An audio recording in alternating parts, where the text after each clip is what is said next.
All right, we're going to start off our first one right now today. We're going to do agree or disagree. Let's go, boys. Let's go. I firmly have to say, agree or disagree is my favorite thing we do. I do. It love really it. helps Thank us you. loosen up a lot of things. You know, because You know what I mean? it's so many different conversations, and I love it's not only gaming, it's not only nerdy, it could be anything. And if you guys don't know out there, by the way, agree or disagree is a game. Agree. Curtis will read as a statement, and we hold up a thumbs up or a thumbs down if we disagree, and we'll let the audio listeners know too as well. Shout out audio listeners. And we don't know the questions. We don't know any of Yeah, them. none of them. We have not read them or seen them. All right, well, the first one is Mega Man X is the best Mega Man game. Mega Man X is the best Mega Man. Oh, game. yeah. I got to agree up. I agree. Ooh. Oh, So we got to agree, we got to disagree by Chris, and we got an agree by Ricky. So I do love Mega Man X. Okay. It's a good one, but I really, really love Mega Man 2. Mega Man Oh, 2. it's good. Okay. I love that one. The 8-bit Mega Man games are, to me, a little more defining Mega Man. Like, I get they're a little more defining, but I do feel like Mega Man X, for me personally, was like where I felt like it was just so perfected. But again, Mega Man 2, great. Which one has better music? Mega Man 2 is pretty good music. They're both really good, Yeah. though.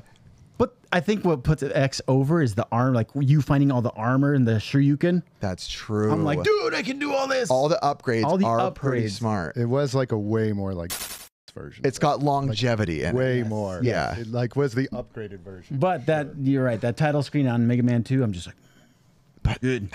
And when the Mega Man 2 came out, too, like that thing was just This is all of us like unbelievable. second guessing everything we're talking about. Like, Am I going to convince you guys? the audio listeners can't see, but it's more us just looking in each other's eyes like, oh, actually. all right, we're going to go on to the next one. All right. CGI is overused in cinema.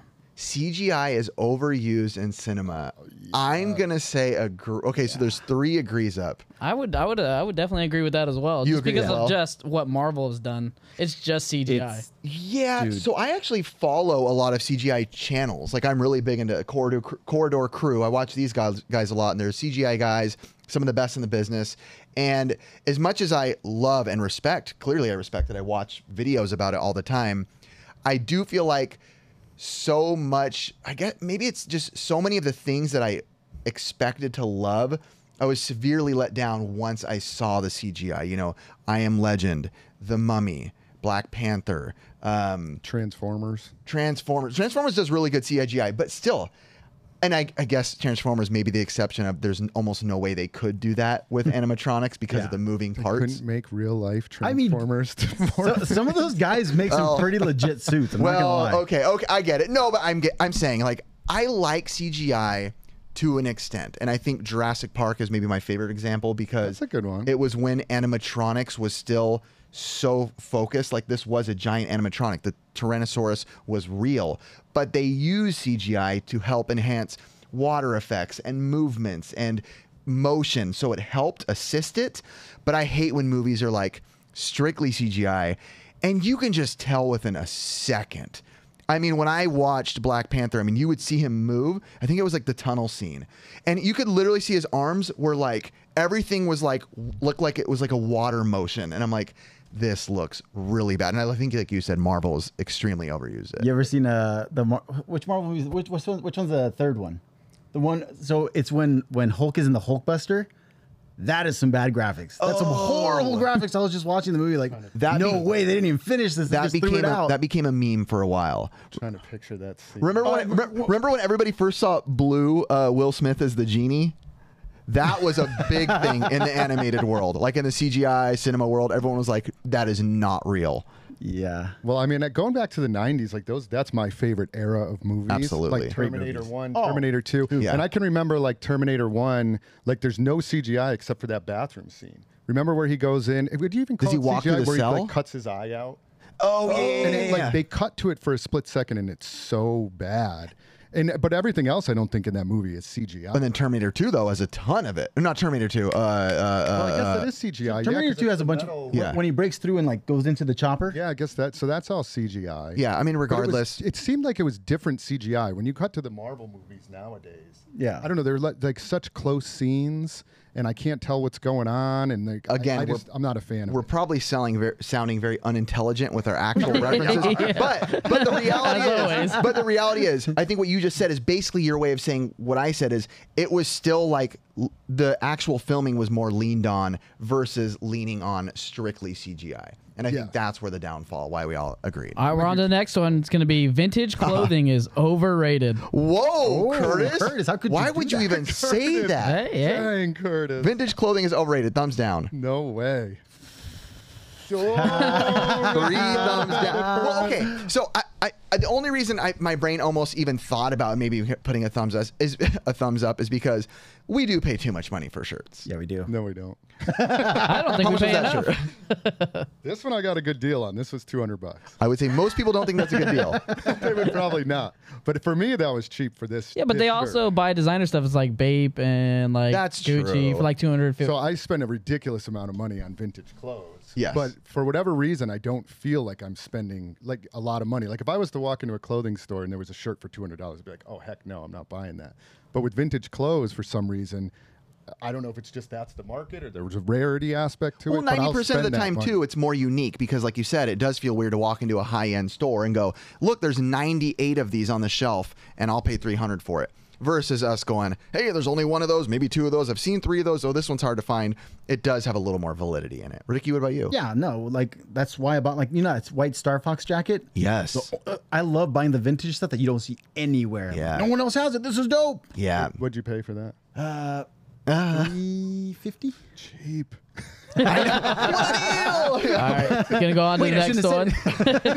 We're gonna go on to the next one. Lord of the Rings is better than Harry Potter series.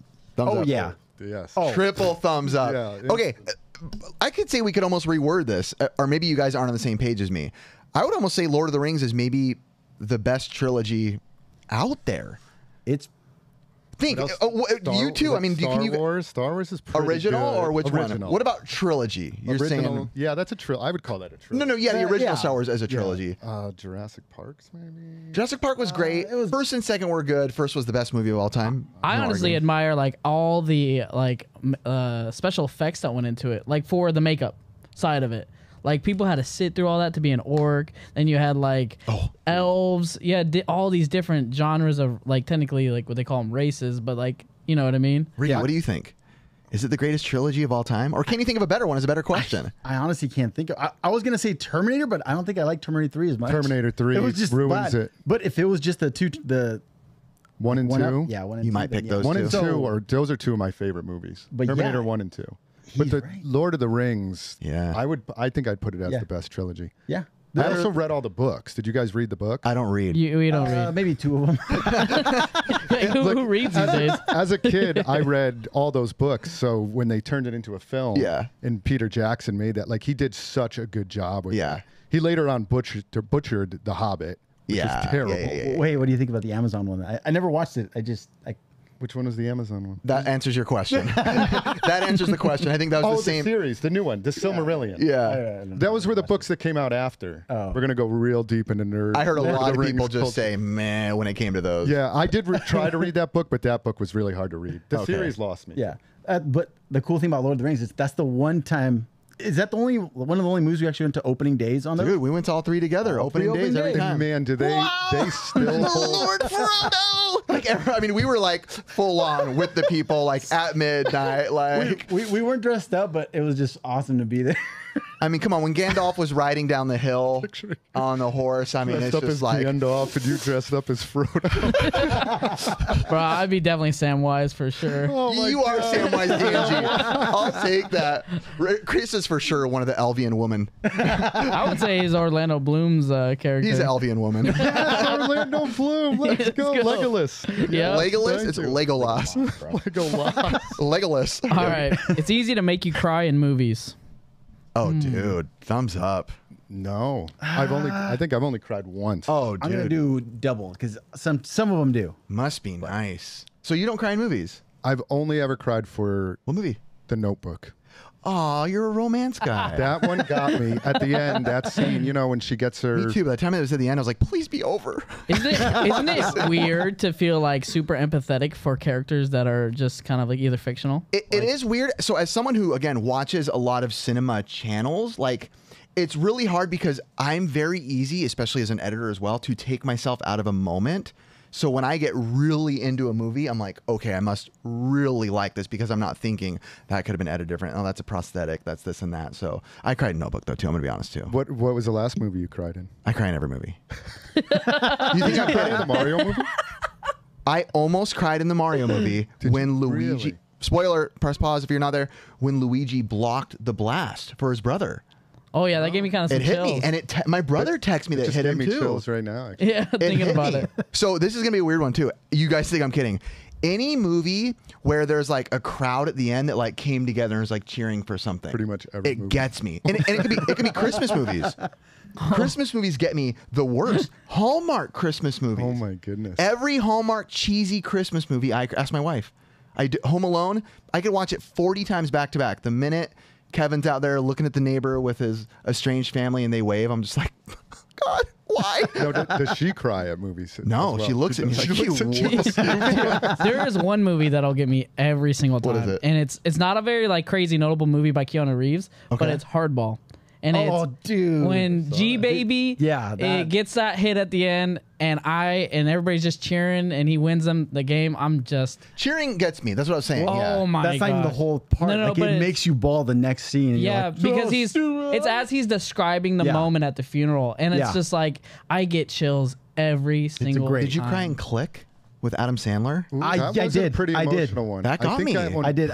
That might have almost squeezed out a tear. Yeah. I think. I think Chris is a closet crier. Now he's saying he cries. Like what do you? All of a sudden, every movie we name is like, yeah, they got a tear on that one too. What about you, Ricky? You said you were kind of iffy about what you cry about. I guess it just I'm not in the sad stuff like the feel good movies like make me cry. I'm like, why am I crying? And then I look over at Okay. my kid. I'm like, why am I crying? Like I don't know. I get it. Did you guys ever watch The Boy in the Striped Pajamas? No, Nope. you told me though. think Oh, so, dude. yeah. I avoided With it. It's like a World War II movie. It right? was about basically a Jewish family and a Yeah. Nazi family. The kids didn't know why they couldn't be friends. Yes. It wrecked me. I do remember. Wrecked That was me. a good movie. Yeah, that was a rough. All right. Well, I'm hoping to tear some people apart on this one, and maybe it's a little controversy, but Tobey Maguire is the best Spider-Man. Oh, 100%. Not even a question. Somebody out there is gonna think, Chris. They both disagree with me. Wow. Tobey Maguire is Spider-Man. I'm going to Okay. say one that probably is not I'm- agreeable by many people. But So it was a thumbs up and 2 thumbs down, by the way. for Oh yeah, I audio. was a thumbs down. Sorry. Go ahead, let's hear it, Ricky. All right, so I do like Tobey Maguire, but I don't think Spider-Man should cry that much. It literally kept bugging me. I'm like, Real men why cry. is We just talked Spider-Man about crying this. so much? It's like, what a put. I mean, I What did. it was. We just talked about we this, were right? crying. Real men cry. In other words, you can't be Spider-Man. I get it. Yeah. It's good, but I think I enjoyed the Tom Holland ones. Yeah. I don't know. Yeah. I just really like the Tom Holland ones. Or it might be the graphics. I don't know. I like Tobey Maguire. I like Tom Holland. I actually like, what's his name? Garfield? The Garfield guy. Yeah, I love the Amazing Spider-Man. Garfield was ones. a good show. Did they refer to him? What is his first name? Andrew. Think right now. Andrew Yes. Garfield. Yeah, I like those ones a lot. I Yeah. really, really like those ones. I think that also, if you guys saw recent podcasts or listened to recent ones, I think that's also because I was more of a Marvel fan in the like early days of Marvel. Recently, as it all went on, I got really bored of it. But yeah, that's probably why. I think I'm the sure if I got only into it. Spider-Man that really flopped was the Sandman one. Was that Spider-Man 3? 3, It was yeah. so I know. bad. But I'm With saying Venom like in it, too. That I would was say horrible. the reason why I mean, So who bad. they used for Venom? I was like, Venom, what? yeah, that Yeah. 70s show, dude. the reason why I gravitate so much more towards Tobey Maguire is just because like his story, the build up, they actually describe him actually getting bit, the science, Yeah. and then he has that character conflict with I loved it. the Green Goblin and his son. And That's when I was still excited about Marvel movies. That's probably why. That's probably yeah, yeah. All right, here's the last one. Ooh. Sega 32X is the most useless hardware add-on ever. Sega 32X is the most useless hardware add-on ever. I disagree. There's a lot worse. Oh, man. What's your worst? The Atari add-on. Oh, like the voice synthesizer? That was the one I was going to say, yeah, right away. I was like, dude, that. I'm going to like, say no too, because I actually kind of enjoy the 32X more than most people probably do. because you could, yeah. I got it when I was a kid, so I feel like it was one, like I vividly remember playing the Star Wars game on it. Really liked it. Liked Doom on it. Doom. I was going to say Doom was awesome Yeah. on that. There was a couple. I can't remember the other ones, but there were some other ones for sure that I was. super into. Colibri is a pretty awesome game. That's right. The little hummingbird one. You talked about how I have it. What was your? Were you in agree or disagree? You know what? I can't think of anything else. I'm going to say agree. Like it Wow, does you still think- kind of suck in my Oh. opinion. But I couldn't think of anything other than like the Atari Voice attachment. synthesis module and all that Yeah, stuff. I mean, there was a bunch of those. But I mean, that was is the like the Game Genie voice considered that? synthesis. Yeah. So Oh, yeah. But I feel like that add-on, like Yes, when you were Curtis? saying like Atari, it was like prior to like really when the gaming scene was booming, right? Yeah. Yeah, but I then mean, you also- Atari was trying to figure it out.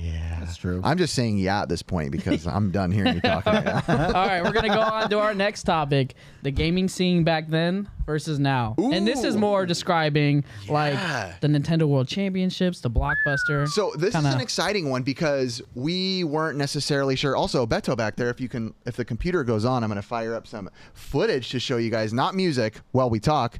But Chris, we found out recently. We were talking about Nintendo World Championships. We collect a lot of stuff from Nintendo World Championships. Loved the scene back then. I'll actually look at this, boys and girls. I will put this on in the background just to show you. Wow, look how small that window is right there. Just to show you guys the beauty of it with no sound, just to have it in the background. But look at this. Like, this is just my favorite kind of stuff in the world. I will let this play in the back. You were at Nintendo World Championships. Look at that hat, We dude. found out Chris was at the Nintendo That World is Championships. Chris. What are you talking about? That looks like Chris a little bit. And is that Bruno Mars behind him? no, so that's actually Terry Torok, which I could talk about that too. You know Turok, the dinosaur hunter? Not Torok, but Torok, T-O-R-O-K, who was the announcer for all the Nintendo World Championships. But to answer your question, yeah, I was at the 1990 World Championships in Hartford, Connecticut. So I grew up in Connecticut. Dude. How I got there, me and my brother were both there, and I still have no idea how I got there. Like, I don't think our dad took us. Maybe we went with a friend. But that was one of the most vivid memories I have as a child going to that. Do you remember some of like the stuff that we're seeing on the screen? Like, I remember waiting in line. They had I think Super Mario 3, they either had a demo out for it and they had some other games. So you had to wait in line a lot to go play some of these games that they were releasing. Yeah. And then they had a stage and they were competing. So we didn't compete in it, obviously. I don't remember even how you got to compete in it. But we remember witnessing that. There was all the memorabilia. They were selling merch everywhere, a bunch of vendors. Wow. But vividly, I remember waiting in line, and I'm pretty sure we played Super Mario Brothers 3, that is awesome. which was incredible waiting for that. Look at So- that, dude. That's so Just, So were you just like somebody who just like kind of watched it? You weren't able to like participate in it at all? I was just an attendee at the convention. Yeah. Yeah. For whatever reason, they were in Hartford, which is a pretty small city, but Hartford was on the map. and we let's got to go see to if it. this youngin' Curtis knows. Curtis, what 3 games are on Nintendo World Championships? None. I'm just kidding. If I you know one's like what stadium events. No. No, I don't know. Do you think I don't know this? I don't I'll know. turn off this, by the way, Beto, and everyone listening, so we don't have to stare at it the whole time. But Was it yeah. just like the Wizard? Is it just how I imagined in my head? Yeah, it honestly felt pretty much just like that. Like the scene that they had with Terry Torok announcing and everything, Yeah. like, Yeah. it was so crazy in there.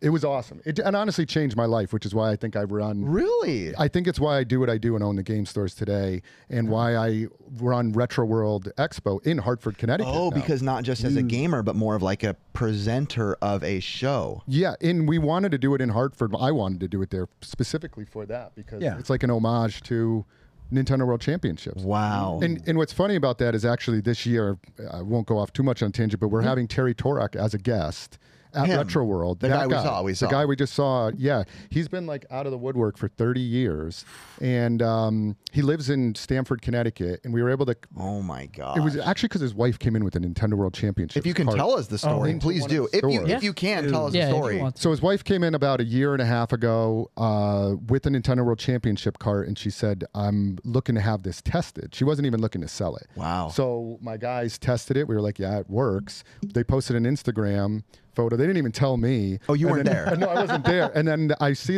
our Instagram on our page, and I'm like, "What? There's a Nintendo World In my Championship store!" in my store." Yeah. So I was like, "Who's who had it?" And they were like, "Oh, some woman walked in, wanted us to test it." I'm like, "Did you get her number?" They're like, "No." And I'm like, "Okay, go back to the." They're like, "But she called. I think we can find her caller ID." Got her caller ID. I gave her. a call Wow. back. And I introduced myself, and she's like, "Yeah, I'm not interested in selling the cart, but and I said, "Well, how did you get it?" And she told me her husband Terry Torok had gotten it, and that he was the Nintendo World Championship. So yeah, announcer. when she said Terry Turok, you probably didn't know initially who that was. Not right away. Got it. No, But she told you this is but the she told me. NWC announcer. He was the announcer for all of them. All of them? He later did a show afterwards called Video Power, which was on like Saturday morning. Video Power is fantastic. Yeah. It's a fantastic show. I actually told Retro Rick he should model part of his store room after Video Power. But go on, keep going. Just that's And so then I ended up, I got his email and we talked to him not too long ago, and he's coming to the show this year. Wow. He's basically like, he does TED Talks now for what's called like gamification, I think it's Gamification. called. Gamification. Yeah. Which is basically about like how video games can apply to like real world Totally. situations, Yeah. apparently. Yeah. Yeah, and we talked to him for like an hour. Wow. And yeah, he's going to come, he's going to present, talk about the Nintendo World Championship. Did you like try to like be like, I mean, if you maybe look through like some old duffel bags and see if you got some like, I mean, is he aware of, not a lot of gamers are like us or collectors are like us where they're really looking for a receipt from Nintendo Power or Nintendo World Championships. Is he aware that that's something like you're very interested in? So I didn't bring up like anything about any merchandise he might have. Okay, you weren't trying to like. No, it didn't seem appropriate. But Sleeping he broad was. ass. What? Bring it all, buddy. No, I was kind of amazed that he, like, when I started talking about how much Nintendo World Championships meant to me as a kid, that he was more or less like really surprised at that. He was like, "Oh, really? I didn't realize that like that was such a big thing." And I was like, "I don't think you realize how big of a thing Nintendo World Championships was for a lot of people, not just me, and what it means to a lot of people." And he was like, "Oh, he's been, I think, just not in the scene that we're all in," and I don't think he realized like what the impact that might have had on all of us. So he didn't. I mean, I guess you told him the value of Nintendo World Championships. Do you know if that like threw them off? Like it's worth that much, or were they like, "Oh, we had an idea"? I did make an offer, which I won't say. They were like, "No, we're going to pass on that." It was a pretty substantial offer too, but they said they wanted to keep it for their kid that they have. So, but that was previous. Once we were past that, I was more interested in just having Terry come to really share his stories. I think it's an amazing story to hear him talk about what it was like to present the Nintendo World Championships for years. I mean, it's a pretty incredible job that he had. And it's crazy because too, at the time, he probably didn't realize how substantial the Nintendo World Championships would be to the Nintendo World, to the NES collecting, AVGN at this point. I mean, Pat the NES Punk, it's like become a staple of Pawn Stars. You know, it's become like a staple of collecting, and I'm sure he didn't know that. You never know during it. He did not know at all, and nobody knew. I don't think Nintendo knew. You know, and when it was kind of like the way he described it, it was like kind of like thrown together. You know what I mean? It wasn't like Nintendo of today, where it'd probably be put together very organized. Sure. This was early Nintendo when they were like, "Yeah, let's do this convention," and then kind of like threw something together. So I'm sure he has some crazy stories about how it was all like presented and put together and everything. I don't get stunned often, but like you describing this is like, I literally am like yeah, and you're a collector of like Curtis Nintendo World Championship merchandise. I love it, even though I wasn't alive for it. I love it because it like spawned such genuine like not reactions, but like memories with my brothers. You know what I mean? Like the Nintendo brand itself, it's just like what we grew up on. I know we're a bunch of fangirls or fanboys over it. We haven't decided with me, I guess. You know what I mean? Oh my gosh. But you know, I knew There's it, a good boys. short I right won the there. bet, Ricky. I told you. You will. but I only brought this topic up because it's like as of recent with that auction with Heritage and how collectibles are kind of growing. That whole thing was a contestant had brought basically his whole collection of Nintendo. So you're saying on Heritage, someone brought an entire Nintendo World Championships collection? As a contestant, yes. The contestant brought it to them, and a company called CAG Collectibles had pretty much protected it. Okay. And put it on Heritage as authenticated, and some of this stuff had sold for a substantial amount, and some of it didn't. But it really spawned that paper in me. I'm like, I need to save the history. He's a huge paper collector. You know, I saw the history in it, and I was like, I missed this, and it was all last week. Like even a box of Oreos with just win your way to the Nintendo World Championship sold for $586, something like that. Yeah. And it's just like you hearing that, I'm wondering like what this guy could have had or kept. Well, branding is huge in what we do. Mm-hmm. I mean, I sent them privately the other day our group chat that Star Fox Kellogg's Nintendo 64 shirt. It's up there for like $3,000. Buy it now. It's like $7,500 or something. Yeah. But the branding, seeing like Nabisco or something was on there too, and all these branding. And for people like us, you as a paper collector, I'm a huge paper guy. Yeah, because I've been looking for a company to be able to like preserve my Nintendo World Championship certificate that's unsigned, and this company just popped up. And it was through Heritage, and I was like, "What is this?" Chris sends me the screenshot. He's like, look at this company in the top left. And I was like, this company does it, but they don't do it for the general public at the moment, which I'm hoping you do out there someday, you know, CAG. But I mean, to be able to protect Nintendo World Championship stuff or any artifact of like history, it's just what I hope that we can go to soon. So yeah, and obviously the cartridges are one of the most collectible things, but like the jumpsuits are super collectible. Oh, dude. Yeah, I think there was only like 50 of those. Our Apparently homie they found one. traveled. What's her name again? Linda? I think you're right. Jessica. Wait, Jessica? Jessica. There was an orange and a blue one. Shout out if she's listening. So we're at the swap meet. An amazing girl we see all the time. Amazing lady. Hang out with her, talk with her. She's a hoot, as they say. And one day she comes up to Ricky and she's like, "Look what I just found at the swap meet." And it was a Nintendo World Championships jumpsuit In a pile of clothes at a flea market. and she sold it that day or something. Yeah, for like 5 something, and she probably could have got more. I had talked with some other collectors. There's collectors of those. There's only apparently like 50 of them. 50 blue, I think, and 50 orange. She had the She had orange. the orange. Yeah, and they traveled around to the different shows. They were worn by the staff. Yeah. I forget which one was which. But yes, that I think what she sold it for, which was a couple $1,000s, which I'm sure she was happy with, was probably way undervalued. I've heard they've gone for like 10 grand, those things.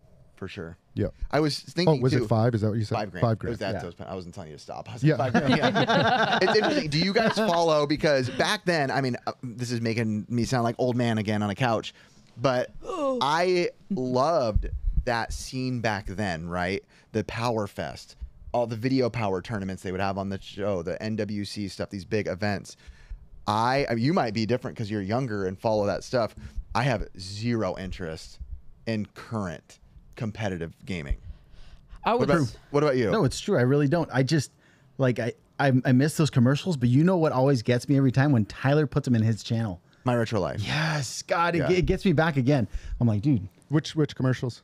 So he puts like the Nintendo World Championship stuff on his channel, and he also puts like the Sega ones, and I'm just like, I remember that commercial. I remember this, but it's. So you're saying you don't care about the new one? I don't care about the. You know, just to branch off of that, it was interesting when talking to Terry. Like, he described how they came up with the idea of the championships, and he was all involved in that process. Okay. Yeah. And that really was like that in Video Power. Video Power was basically a show where like you competed on stage. Yes. Which was kind of similar to what Nintendo World Championships was too. He said initially they were going to call that Cyber Sports.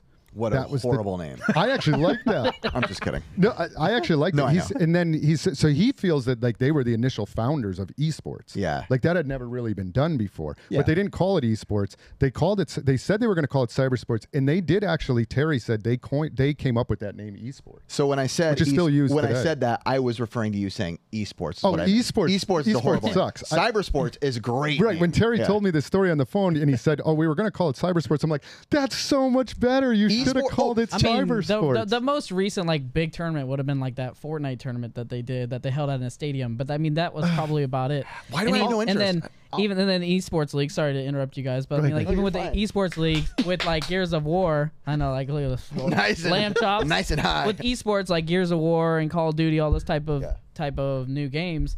There's a lot of sketchiness that comes with it because it's like it comes down to if it's not LAN, then somebody could be cheating at home with their little PC, Totally. all that software and all that stuff that comes to it. And I've even heard controversies that in Gears of War there have been multiple teams throw games just so that another team can get their win. Oh yeah. Because they're getting paid off. I've tried to get into it, but I have no tough hate time for it. following it. And I thought when like the scene kind of really developed in the last maybe like 10 years that it was really going to blow up. And I could be wrong. This is just my opinion. It seems like I haven't been able to get into it to be like, oh, these are like the top competitors, and I'm sure I'll hear people that are like Ninja. Yeah, like that was the last time I heard Ninja like was anything. the last big one that I was like, okay, yeah. I have no hate for it. Don't get me wrong. I have Me like neither. Zero hate for it. I just can't. I don't get excited for it like I was back then. The nostalgia just doesn't hit the same. Well, it's funny. My son last night went to an award show for his school for sports, and they brought my son up for football, gave him some awards. Great player, does this and that. And it's interesting because my son is also on esports at that school, and my son, who is in the esports and on the team, I hope he doesn't watch this. He's gonna be embarrassed. He pretended that he had to go to the bathroom because he said he was too embarrassed to go up in front of the school for his esports award. And I was like, that's interesting because all his friends game. I convinced him to go out there. I'm like, dude, if you don't go back out there, you're going to be in trouble. Like, you need to go up there. But I was like, what were you like? I think that in his brain, he was worried that like people would, because he doesn't know what everyone else, looks like who's in it too. But I think maybe he thought like, everyone's gonna be a nerd, you know. And when everybody, it was just normal kids. Everyone, hey, what up? Kids yelling, screaming. If anything, I feel like they got some of the most claps. So it was interesting to see like people were super stoked on them. I'll tell you this: I do enjoy 2 games for that kind of stuff: Smash? Rocket League and Smash. I can watch it. I'm like, all right, I can watch this. I'm like, this is pretty cool. I agree with you on that, Ricky. All right, we're going to close that one out. We're going to go on to our next topic, and it's going to be a nice one. It's what has the pandemic done, I guess, really? Is it the end of all things fun? Sorry if that sounded pretty rough. No, when it first started, when the whole pandemic started during game hunting, it definitely, because again, when it hit, everyone's like, I don't know what the heck's going on with anything. Nobody knows what the heck's happening here. It's my selfish brain. All I immediately thought was like game hunting. And I was like, SWAT meets are down. What do we do? I think in the beginning, it definitely was a little scary for us as what we like to do. Yeah. Because I was like, oh no, we're not going to be able to game hunt allowed. This is this topic that no matter what, people are going to get mad. Yeah. So let me just make this very clear to everybody watching. I don't care what you think about the pandemic, what you did think, what you don't think. Nobody get offended here. We all have different opinions. You probably think one way, you probably think one way, you probably think one way. I'll be honest, I'll say this with love, I wasn't concerned about it. I was more concerned about like, I want to keep enjoying life. That's just my personal opinion. It is what it is. No hate towards anybody. My first question is to you is how were you able to make your channel survive without game hunting? It didn't, man. It was struggling. When you look back at our channel during the days of that, it was like everything was struggling because I was trying to do anything I could because Swamis weren't open. So I'm doing like random top 10s, random videos about Mario 2, random documentary about this or that. But almost everything, I mean, if you look back on our channel and, you know, no relation to what you consider a lot of views or not, but everything was like 5,000, 7,000 views. And for us, on our main channel, Pixel Game Squad, that was very low as opposed to what they are, you know, now, 50, 60, 70,000 views. So for me, it was a struggle. And I was just kind of pulling content out of my butt, like hoping like, I hope somebody likes this. I'm curious, actually, now to think about it, you're a store owner. Yeah. What'd you do? So we were shut down for a month and a half. It wasn't that long. No. Wow. Yeah, you know, it was different. Every state was different. So I have stores in Connecticut and California. So there was differences of when, you know, state stores were able to reopen. But it was only actually shut down for a month and a half. During that time period as a store owner, yeah, you were very nervous. Everybody was nervous because you didn't know if it was going to go on for a year, 6 months, 2 years, 5 years. Who knew? Nobody knew. So there was a lot of nervousness. But the benefit that I felt came out of it, a couple things. One, like after, you know, the stores were able to reopen and people could go back into stores, of course they wanted to game. A lot of people were still at home. They were out of work. Kids were out of school. Prices went up. I remember the Wii was like 150. I remember what? Yeah. Ricky, buy all the Wiis you can. Right. So there was all that craziness that went on. But more importantly, what I felt would happen for retail stores was there was this sense of people being at home cooped up for years, right? Where you couldn't go out. Some more than others. Stuff.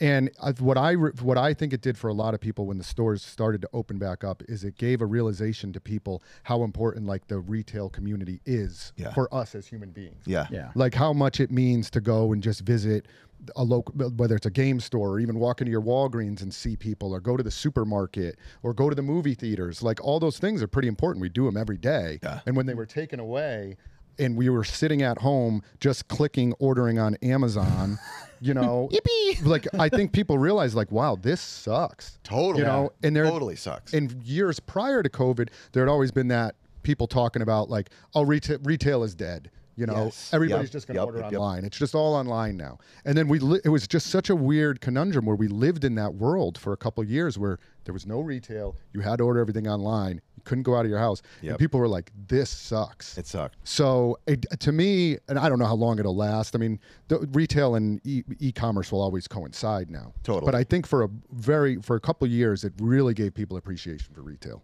Got it. How were you able to, I guess, like, handle the pressure of being able to provide for your employees and stuff like that?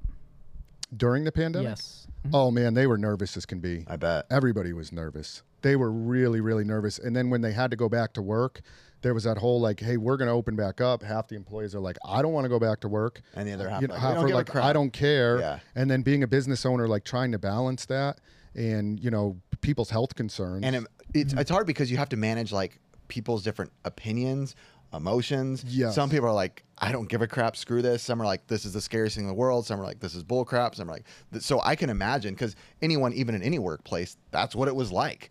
You're just like managing like everyone with these crazy different emotions for it. Yeah, that was Almost tough. That was yeah. really tough. I felt for the employees a lot, and I tried to. I think I did a pretty good job at it. Like, if you didn't want to come to work, you didn't feel safe. All right, well, you don't come. You feel okay coming to work. Okay, you Yeah. come in. You know. Yeah. And really, I didn't want to ever force anybody. Yeah. You know. So that was tough, and there was all the unemployment stuff going on. Ay, Chihuahua. That was a lot. I For bet. not just me, everybody. Oh, yeah. You know, that was a lot. Did you think that you had to like ramp up more of your online operations to be able to stay open? Did we do online during that period? No, we weren't doing any This is online. a straight up brick and mortar, bro. Yeah, bro. I'm doing more online Not now, but not back like then, one of you youngins over here. Chris doesn't still know how to turn on the computer. Curtis was like, I'm in heaven sitting at home just ordering on Amazon. It's just the greatest thing ever. I was just double chinned out. I was like, man, order this, order that. Let's on to the next Ricky one. and I, when we like, even when like things started to open back up, like we got hate for a long time. dude. I hate to say this, but when people have such, extreme opinions one way or the other about anything, it's so easy for people to get mad. And so many people were mad at Ricky and I for like going out and living. I mean, we got like real hate from like But Just you- leaving the house. For not masking up at the swap. Yeah, but I think, a lot real of it. hate. I mean, Really. People I can who were imagine. like people who were like day one Retro Liberty fans, awesome people, and we never like wanted to be mean back, and we're just like, there is no way to win. There was no win. Yeah. It There was was like no a win. You couldn't say lose-lose anything, yeah. during that. I it could was a literally lose-lose. go to I swap meet. felt it was a lose-lose in my stores, Yeah. too. It was. If I told you had to wear masks coming in, I got hate. If I told you no masks, I got hate. I couldn't win. I was There like, was I'm no losing. answer. Yeah, there was no So yeah, correct and answer. I'll be honest with you, people who watch the show, they know we weren't wearing them, and people, if you pull it up for a sec, what a wuss, put it back on. Oh, you shouldn't do that. No matter what. So I'm like, Lose. and that's when I'm like, hey, I always think as a dad, like whatever I tell my kids, like stand up for what you believe in, plain and simply, and that's all you can do. That's all you can do. can't make everybody happy, Yep. but Yeah. we're still, we there's another we're thing cool I with want to everyone. ask. Like, what is like the positive that has actually came from it, though? Is it more appreciation of just being able to do what you That love? was all a waste. No, I'm just kidding. No, I'm just kidding. I mean, I think what Chris said too is a big thing. I think the gaming scene did have a bigger resurgence of people being excited to go to swap meets, people to go to hunt, excited to go in a retail store, excited to see people. Yeah, there was a big like excitement to get out and just see people again. Yeah. I think we all were like, man, this sucks. Like we just wanted to be with people, whether it was family or friends or Yeah. like I said, movie theaters, anything. When I missed go that. ahead. No, you go. Oh, I said what I really liked was like when they first opened up, it was just Cyprus that was open. Yes. For the longest time. Cyprus was Dude, booming. Cyprus was oh my booming. gosh. This is a local flea Remember market. when we went to Riverside swap meet? Yeah. We had to park like all the way down the road. I mean, dude, everyone was just Oh my gosh. everyone hype, Cyprus. bro. It was a giant party. So you know how we were getting a lot of hate? Well, the comments I loved was the people that were like, dude, thank you for doing this, because I'm like, it's almost like I'm at the swap meet with you, like during this whole thing. You guys are getting me through this. Like, Yeah, Yeah, that so- was a cool comment, because even if you were for it or Yeah. against COVID, so to say, if you can be for or against whatever, there was that appreciation overall from a lot of people. Like, dude, Yeah. I don't get to do this, and I literally miss Yeah, that's digging huge. through stuff outside. Yeah, you guys are entertainers, so you were providing something. What, you for would call us people. entertainers? I don't know about that. Hey. I mean, like even like with my wife, was in the hospitality. AI. Yeah, AI. She was in the hospitality industry. She was in the factory. They were still putting her together. Jeez Louise. Oh, sorry. Anyway, she was in the hospitality industry, and she had gotten furloughed for like 6 months, and so she was at home. And so what we had to do to survive, we actually did like Instacart, we did DoorDash, anything like that to be able to like keep You guys us going. did it? Yeah, together. Oh, you were Got out it. there driving. Yeah, we were out Oh, there good doing for our you. thing. You were that guy who and- delivered my stuff? Yeah, I wouldn't doubt it, Well, dude. I think that's another thing that did come out of it was like a lot of people started to learn how to hustle. You know, like yeah. so many people Hustle got at more home. into like selling on eBay. You were hustling, selling Yep. DoorDash. Like people figured out other ways. Yeah. So that was a positive too. Yeah. Yeah, and you know, that's what I loved about it, because it honestly brought me closer to my family and honestly my wife, because it's like I was with her in stores on the computer for 6 months as an AI, but also she was in my car because I'd hook her up and then we'd be all good. But I gotta play into it sometimes, boys. I'm sorry. but to be clear, I wouldn't say there wasn't really much I loved about it. That was one of the worst, not because of the pandemic, but because of the way I was treated. Oh yeah, that's during true. the pandemic. It was one of the worst ways. Yeah, I've ever but I mean, treated you my went to life. the convention and so many people were so thankful that you did that, and I hope that True. you see that as like a I just want to be resurgence. loved. All right, we're gonna go on to the next one. Ranking Sega consoles. Ooh, Yeah, baby. This is my favorite. I love this. You like the ranking ones? Yeah, okay, I the like ranking these ones a are. lot. At the time of this, for us, we haven't put out the band one yet, but I have a feeling we're gonna get so much hate. I titled it, "Dude, Nirvana sucks," because sadly we ranked Nirvana the worst. I don't know how that happened. I feel horrible about it, but we did. Oh man, that was a tough one, dude, to go through. that was a tough one. Poor Kurt. Dude, Oh yeah, man. Sorry, Kurt. Sorry, Kurt. Rest in peace, brother. Yeah. Ricky, throw out a Sega console. They're all up there if you want to see one. There we go. Anything, bro. Anyone. I'll start off with old school. Let's go Master System. No, I will say I didn't put like 3 of them on here. There was like one weird random console after the Dreamcast that wasn't official. There was like the Sega Pico. And then there was the SG-1000, which really is the first Sega console. But I already knew by your face expression that's what people would be doing. Like, Yeah, I'm like, what the heck was so it's that? better we didn't do it. So let's start with the Sega Master System. And who knows going to start first? The guy who probably knows nothing about it. Curtis. I don't know anything about Okay, it, perfect. so I would move on. Yeah. All right, Curtis, go ahead.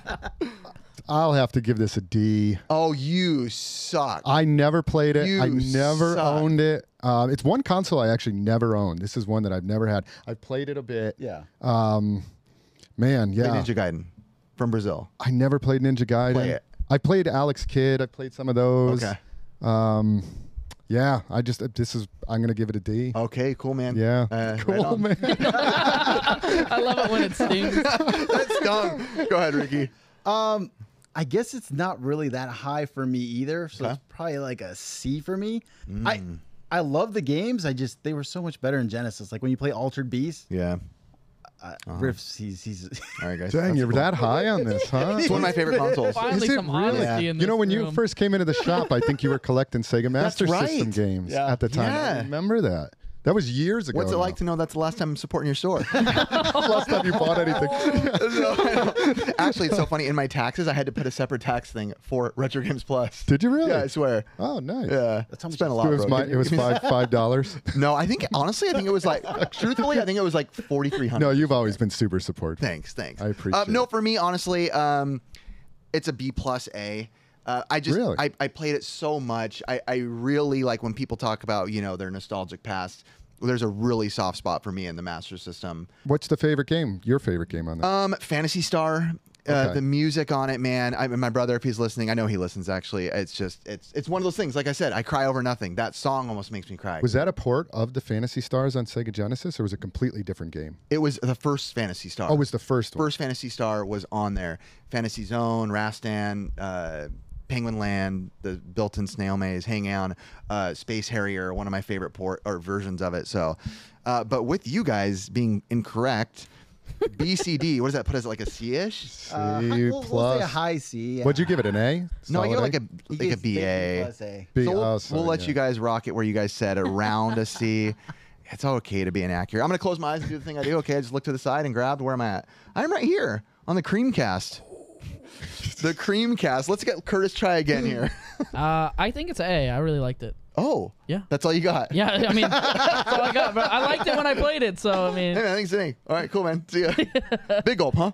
I just want to hear these guys. I want to hear Ricky because I know he's a big Dreamcast guy. And that's kind of where a lot of our birthing of friendship came Yeah, from. we were rocking the Dreamcast, but for me, Dreamcast, S for sure, because how good the fighting games were. Marvel vs. Capcom 1 and 2. You don't get too much. And that's still my favorite controller for Marvel vs. Capcom 2, Capcom vs. SNK. Really? And yeah, I'm better at that than the arcade. It is an Wow. awesome controller. I Is love it? that controller. the for that. controller is It's- awesome. That analog stick is so interesting too. It's so short. It's like inverted. Yeah, it's tiny. It's almost like, reminds me of Curtis somehow. That's all I got. What about you, Chris? Where would you I'm put like Curtis outbirded more so. Like, I'd give it an A. The collection of games on it was awesome. I remember when the Dreamcast came out, playing it with one of my best friend when we were younger, and I loved it. I haven't played all the library. I should go back and play it, Yeah. but I'd give it a solid A. Okay, A and S. Yeah, I think I'm right there. I think I'm at about. I think I'm at an A on the Dreamcast. Again, I never owned it, but I lived with Ricky basically, so I played the crap out of it, and I really loved Power Stone. Oh, Live. Power Stone. All I have to say awesome. is, yeah. Oh, dude, Crazy Taxi, night and day on that thing. Yeah, pull the man. crazy taxi, do it, please. Hey, it's party time. Let's have some fun. Axel, Did Power Stone ever come out on anything else? PSP. PSP. But what I also liked about it too is it's one of those consoles, and I really do think there's a lot of validity. Maybe it'd be a good topic about how when you watch someone play games, there is an art to that and an enjoyment level to Love that. And I really liked watching Ricky play games like Shenmue, Sword of Berserk. Like I just really enjoyed watching, but not a lot of games. Like I can't watch people play Final Fantasy and stuff like I can't. Yeah. But I was able to watch that. So what'd you say? I said A. A. S. A. A. Okay, so that's A. That's A A plus. plus. Yeah. That's A plus. That's Well fair. deserved. I think it deserves to be there. I'm more than happy with that placement. Probably like I've only played like 2 Sega systems. So Ooh, okay. I'll probably be out of this for a little bit. Curtis is gonna like this one, the 32X, which Curtis so meanly talked crap on.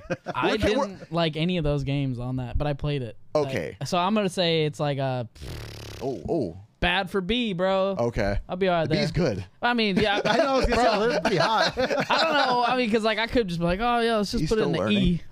What'd you give it? I gave it a B. B. Wow. Yeah. But so let me be clear. Got a We decent did library. throw on the 32X, the Sega CD, because Sega is not blooming with choices, so we didn't want it to be like 4 choices and move on. So 32X, what you got, Chris? I did own this as a kid, actually. It was probably the console I played the least. Oh. I think I only had like Star Wars Great game. and one other game, but Doom. I think it was Star Wars and Doom are the 2 that I had. Small library. What is there? 32 games. I actually played. You know what game I played on there a lot? What's the one with Butterbean? Tough Man Contest. Tough Man I played Contest. that a lot on that, and I really enjoyed it. I mean, Calibre I mentioned was a pretty good game. I think it was only on that system. I don't know. D. D. Ricky. Dang. Yeah, it's probably a C. Okay. Just because of Doom. Doom's the only thing that made it not go to a D. I think that was for whatever reason. Wasn't that Doom version you could strafe? Strafe. Strafe, right? Yeah, you could. And I think in the Super Nintendo one You can play couldn't, Doom on a I pregnancy think. test at this point. So I can't remember. I can't remember at this point what I know Doom what does version. what. So many Doom versions out there. I'm gonna go C plus. I really did enjoy the few games that I had on it, and again, when you play what you had when you were a kid, so I think it was one of those things where like I just played it even though I didn't really love it, but my brain tells me I liked it. So that puts us where?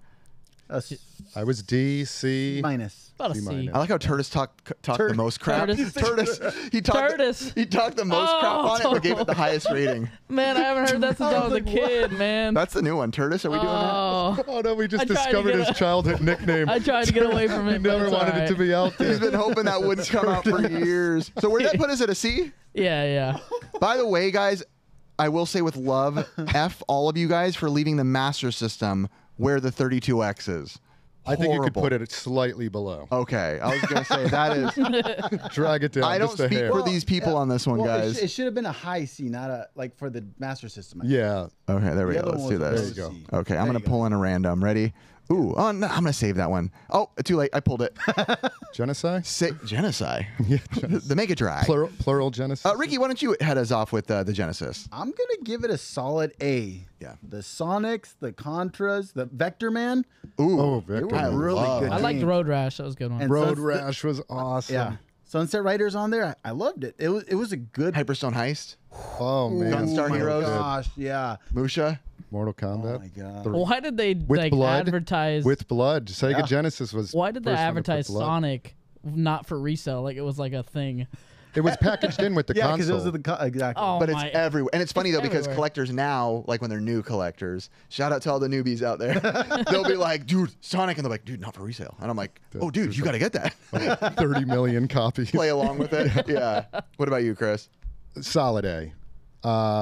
Wasn't as good as Nintendo, in my opinion, but like the game library is incredible. Yeah, it's so many good games. I played the heck out of this when I was a kid. If you would have asked me maybe like 5 years ago, I probably would have given it like a C, honestly. But for the Sega, now in the Sega genre, I'm putting it as top dog as an S. I gotta admit, ever since I got my Genesis Mini modded, Yeah. I have just discovered so many games at random. Again, we all knew the hits, the ones we named, the ones we played. I could name 50 great games off the bat, but the ones that I've discovered, like just flipping through the library, okay, stop, play this. Discovered so many that were like legitimate. Elysia Dragoon, by the way, fantastic games that just like Yeah, there's a blew lot my of good expectations. ones. I am not a fan of that controller. I do not. The six like a button's 3 great. button. Yeah, Six button is good. I don't But like the the shape. three, I only had a either. 3 The button 3 when I button. was a kid, and that was I don't like- frustrating just as like heck this. playing. Yeah. It's a Yeah. weird Like Mortal shape. Kombat Ooh, Oh forget yeah. that. What was with your the 3 rating? button. I'm gonna say A. So ASAA. Yep. So that's high A. High A. High A. Hi-ya. All right, boys. Someone called the next one. Chris, you called the next one. What's on there? Is that a Game Gear on there? Absolutely a Game Gear, one of the crappiest consoles on earth. forgot All I right, played somebody. I guess I'll just start because I said it. I never liked the Game Gear. The window, like the aspect ratio, I don't even know what it is. It's like the tiniest awkward screen. I mean, they're advertising Sonic right there, but like you can't even see a foot in front of you How many times do you go out to swap and you find a broken one? all the time. Every Like single that time. picture on there looks amazing. That's but not real. It does not look like that in real life. I like wish you're- it looked like that. That's a Photoshop. Yeah. Honestly, for me, I want to say I'm not hating on it, but I kind of am hating on it. I'm going a D. I just did not enjoy, and even later life again, going and modding, looking at all the things, I just didn't care about anything that I played. D. If there was a G tier, I'd give it, but I would say like an F. Okay, so you're F. Yeah, because every time I picked them up, they're always broken. And when I did play it, and it was like the screen, you know, like Yeah. adjust it, it just wasn't it Yeah. for me. I'm going to go F as well. I feel Wow. like they failed with this one. Bored that something's going below the Master System. Yeah, the battery life is horrendous on these two. It took six batteries and it drained it. I don't know, in like 2 hours. It was But gone. the Game Gear battery pack that is on your hip. It's like Yeah. a big old black thing. Yeah. The screen sucked. Terrible. Trash. Trash. Trash, trash. The Game Gear's trash. Whoa! Dang! Whoa! No, that was not planned. That was totally rehearsed. That was cool, man. Ricky, where you at? Yeah, I'm not gonna go as low as you guys, but I'll still go a C because when I first got it, I was excited and I liked What a it. rookie. Trash. I was kidding. But once I played it, even like, dude, I love the dumbest games on there. What is it? What do you got? I really like Taz, and then I got tired of it after. So you're giving it a I'm just- courtesy. it's a courtesy. It's a courtesy because it helped me out through my childhood. Just bought a Game Boy. Okay. Sadly though, Ricky, I don't think that C's helped much. I think it's I locked in think at like it's a gonna low lock D. F. Like that thing is like barely grazing it. Thank you. I think that's the lowest console we've ever rated right Yeah, there. I think that's the range that I got for Genesis. Down there with Kurt, Or Sega still. Ooh. with Kurt Cobain and So just do Atari links for you guys. Let's keep it in the handheld mode. And basically, this is kind of interesting because it's basically, this is the Sega Nomad audio listeners. Sega Nomad. It's a portable Sega Genesis. So some would think, hey, it's got to be really high because it's Genesis is all the way at the top. What's your thought, Chris? I didn't own one as a kid. I wish I had, actually. Okay. I mean, it's such an awesome concept. Yeah. Trying to think, like Nintendo never did that, where you could play a Nintendo or Super Nintendo. We got the game. Superboy later on. In life, but this was basically, Sega doing that back then. I didn't even know anybody that had this. I don't think I knew this existed. Okay. But yeah, I would put it as probably up there with the Genesis. A. Wow. Okay. Yeah. Ricky Tiki. I'm gonna give it a C because I'd rather play my Genesis games on the TV. You tell him, Ricky. Don't look at me for anything. Oh, sorry, Turtis. A C. That was Turtis right there. I'm gonna go the same with Ricky, C, just because I did think that I would love it more than I did. I think I like the box art and the collectability of it more than I actually like playing on it. But then again, I'm not the biggest handheld guy. Me neither. So CCA, so that's mid B. That's low B. That's low B. B. That's low B. Low B. Don't try to give it a high B, Chris. You close your mouth right there, mister. I'm still salty about, was it you who put the N64 so low? Oh, man. Yeah, get out of here, bro. Get out of here. Get out of here. All right. Sega CD. Oh, good grief. Anybody want to take this one? Yeah, I'll take it. Okay. I'm actually kind of like the Sega What'd you CD. like? I liked Night Trap. I liked Night Trap Yeah. a lot. Night Trap was I awesome. thought I was going to say the sign you guys gave him. Nights in a Dreamland. That's Yeah. the Sega Saturn, which is coming. Night Trap, and honestly, probably Snatcher? Yeah, Snatcher is awesome Okay. too. Snatcher is such a good game. But Night Trap, when I was a kid, I just have so many memories Okay. of playing that. It was like, if you've ever played that game, you Yeah. ever play it? Yes. With the scenes with like where they're hanging people Oh, and yeah. draining blood. It's like that was one of the wild. goriest games that had ever come out. And for me, because of that console always has some. And they say Night Trap, along with Mortal Kombat, is some of the main reasons for ratings on games. Probably. Night Trap was pretty bad. Yeah, they did Oh, some yeah, they like got that, gruesome like, stuff in that. Yeah, that was Weird suction things on the girl. Like, Yeah. I'm like, yeah. oh boy. So, Those are like but- his two favorite games, all the ones that started the E ESRB rating. You're sick. I do like Yeah. that. Bloody games. Yeah. But overall, not a great console though. So what is it? I'd probably give it a C. Okay. Yeah. Ricky? A C, but only because Cadillacs vs. Dinosaurs. Oh, never yeah. played Cadillacs and that Dinosaurs, sorry. Cadillacs and Dinosaurs. That's right. There is a couple hitters that I be honest, I'm not super familiar with, but I've seen people talk about, and I'm like, that actually looks really good. Yeah. But I didn't put any time into them. So you were a C also, you said? I was a C. I didn't play it enough. Okay. Yeah, I think I respect the FMV. I remember seeing full motion video. I remember seeing from full motion video commercials for this and being like, whoa, this is real. That's it. Like we're real time graphics, even though sometimes it was like in weird color schemes or black and white. But again, I played some Sherlock Holmes games with Ricky on there. That one was I bad. think we played like an encyclopedia game. That was where terrible. it's like, look up what the letter F means. Like I'm like, Yeah, like think we made the a video on games sucked, but I do like with Night Trap. I just remember playing the games to watch Yeah. that because it was so new. What was the one where you're like in Jamaica with zombies? oh, Does that ring a bell? Cool Runnings Doom. Zombie running. We both made Cool Runnings jokes. Let's go. Let's go. That was a It good was a Disney game. movie. I forget. I said Cool Runnings in Hell, and you said Zombies Running. Do you have an opinion? No, I All right, don't. I'm going C on it too. I just have like to the look box. that up. The box, the way it looks. Yeah, that was great, Ricky. Zombie run.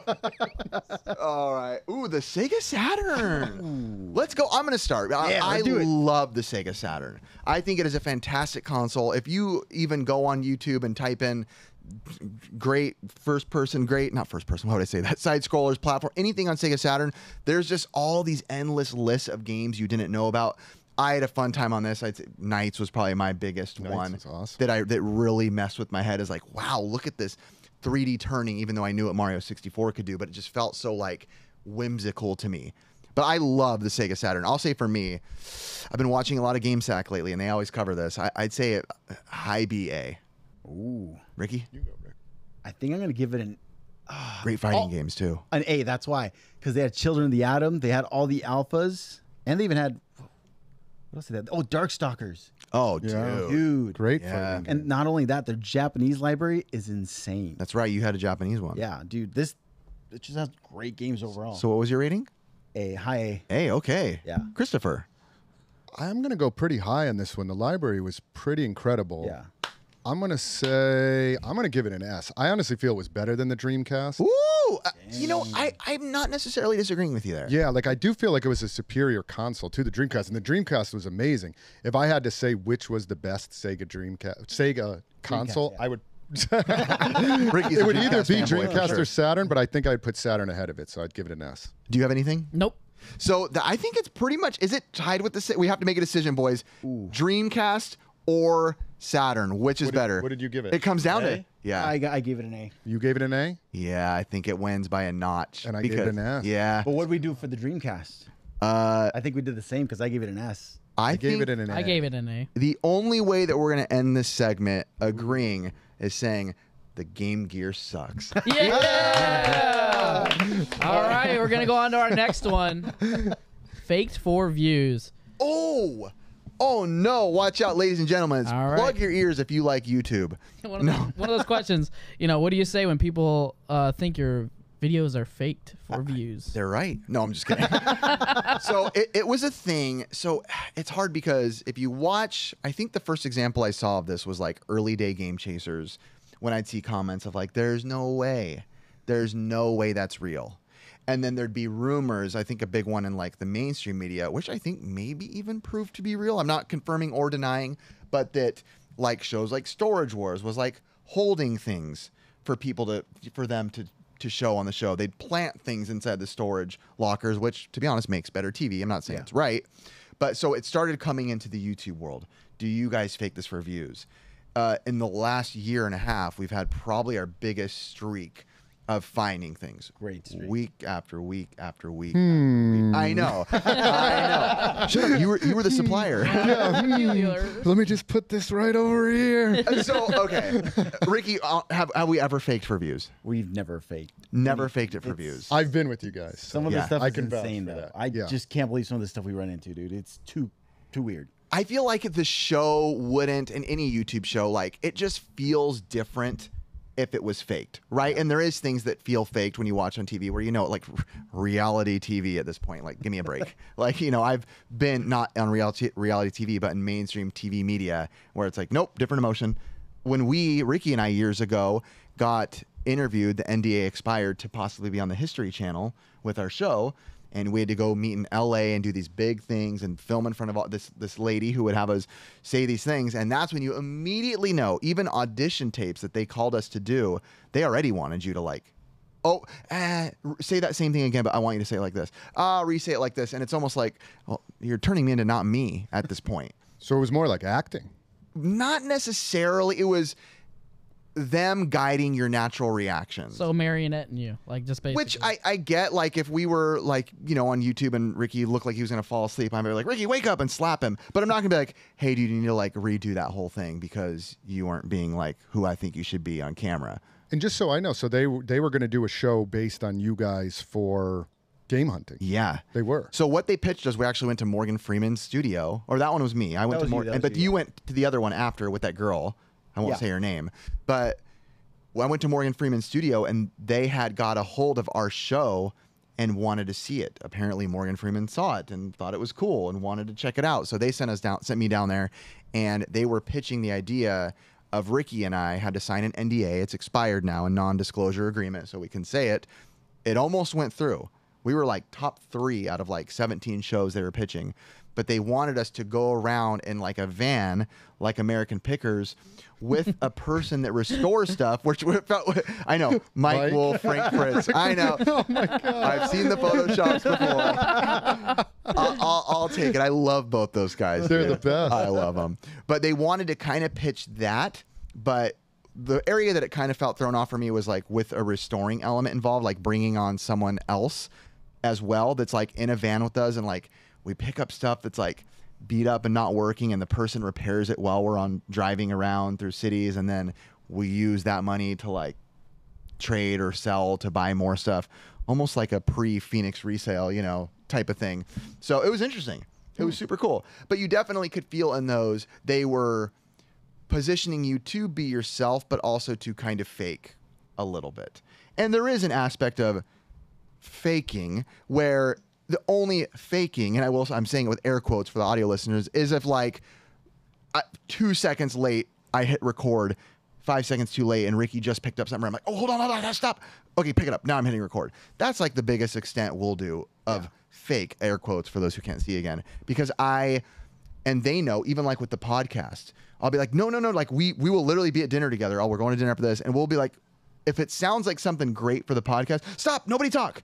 Because we don't want fake reactions. It makes for not entertaining viewership.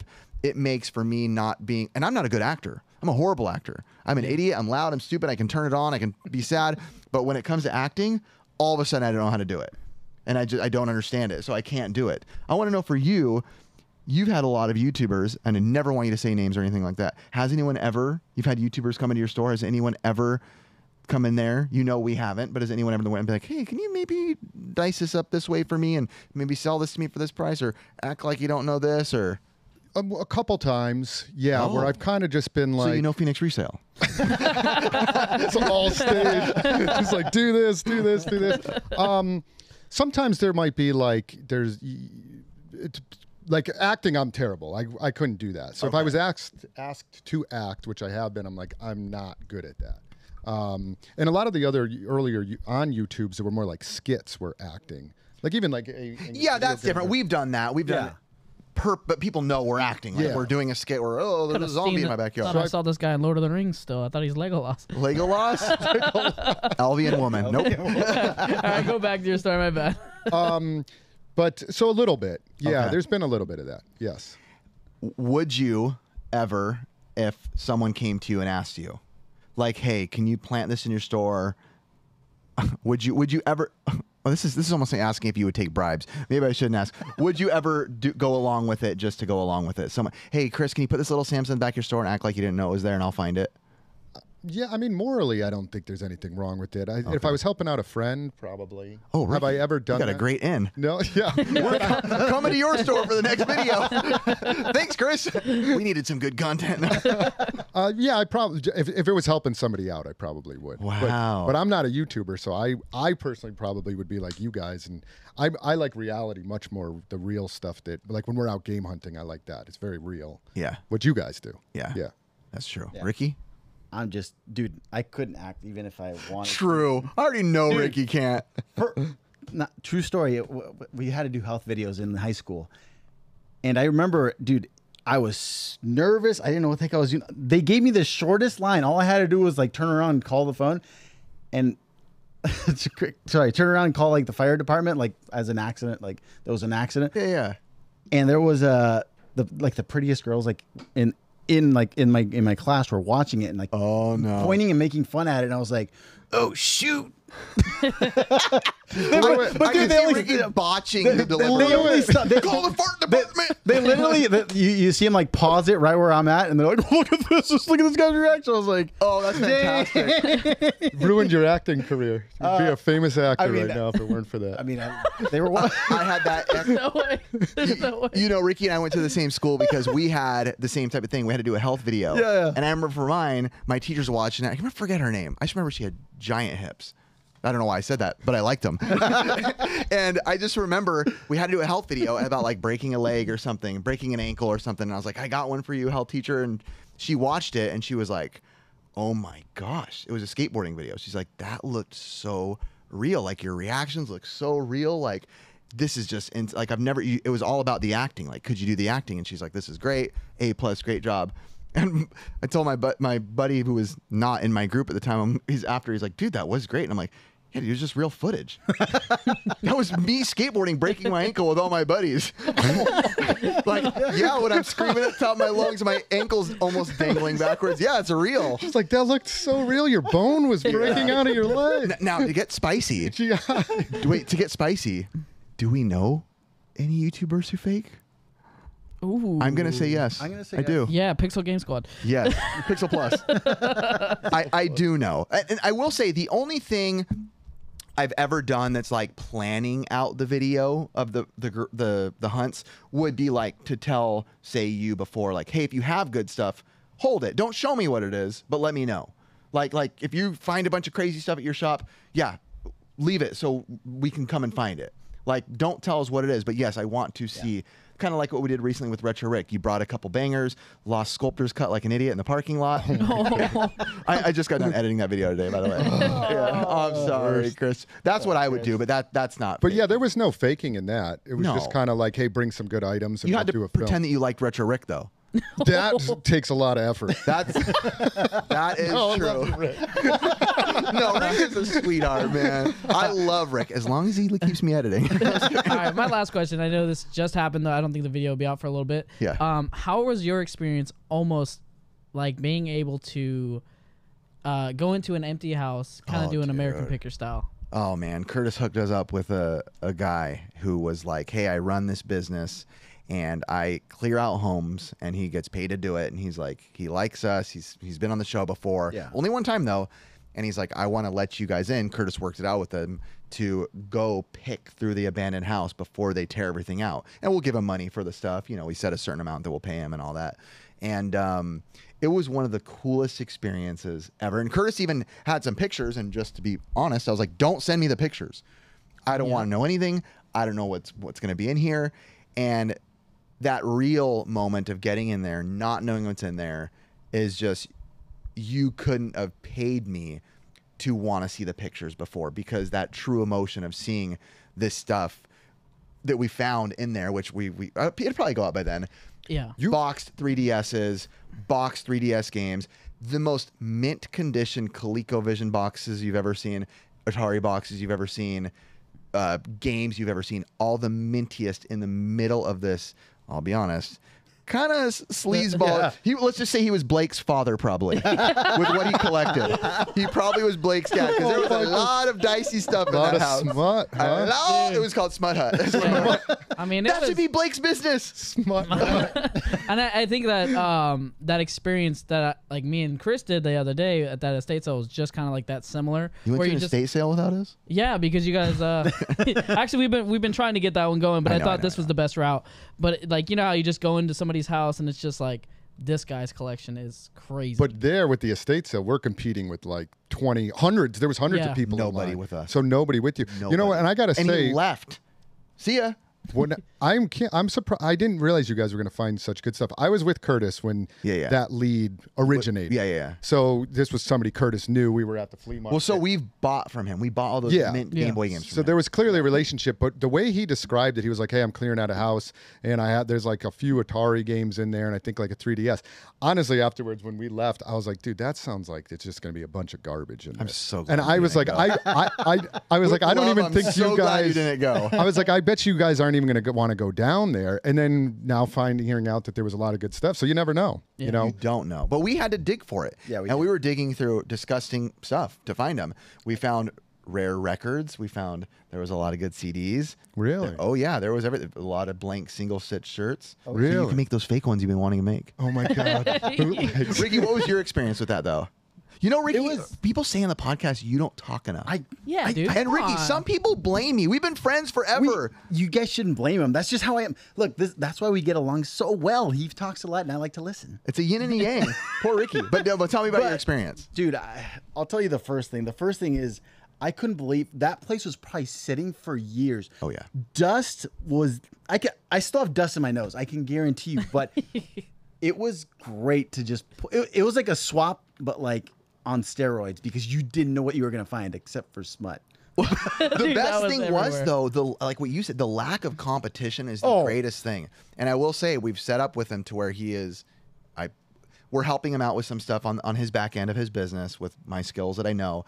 In return, is he's going to let this keep doing more of these when he finds stuff and letting us go have these private digs. So if you want in, $20, bro. I'll pay $20 for that. Yeah. I should have gone higher. Well, because whenever we're hunting anywhere else, I mean, even at the flea markets, at estate sales, it's always a mad dash. You're competing with people. Dude. So to have you kind of your own personal, like, There's no time limit. no time limit. I mean, that's pretty awesome. And honestly, it was just kind of based on just trust, because I knew the guy. I was kind of talking to him for a couple of weeks, but prior to that conversation, I was like, you know, if you ever come across this type of stuff, I gave him a list and everything, and he was just like, yeah, I'll hit you up. And then we just came across him that day, and we just got lucky, you know, because it was literally on that like 2 days notice, and these guys are ready. Dang, and I was there for that lead too, Curtis. And let me check my phone to see if I got a text. No text. And we're gonna close that topic out. We're gonna go on. Does Disney suck now? Ooh, so I'm going to be 100% honest with the audience right now. Does Disney suck now? That was our segue into talking about the good days of Disney. No, but honestly, I mean, I will say Disney has been have a record lately of kind of slowly going downhill. Viewership, all that stuff has gone down. You know, you see that the excitement isn't there like it used to be. What is the greatest Disney animated of all time? I truly believe the 90s animated Disney was one of the most special times in Disney, and I don't think that's just nostalgia speaking. And again, I will prove that with the current box office numbers of Disney has just been doing nothing but going down. So it's not just nostalgia speaking. Disney animation was like the absolute top tier. Yeah. of animation. I mean, it just had a look. Their movies were timeless for the longest They time. are. You know what I Those mean? old movies. Yeah, even their old like Disney Channel movie ones. Like I can go back and I'd be like, dang, that is sick. Snow White was the first, correct?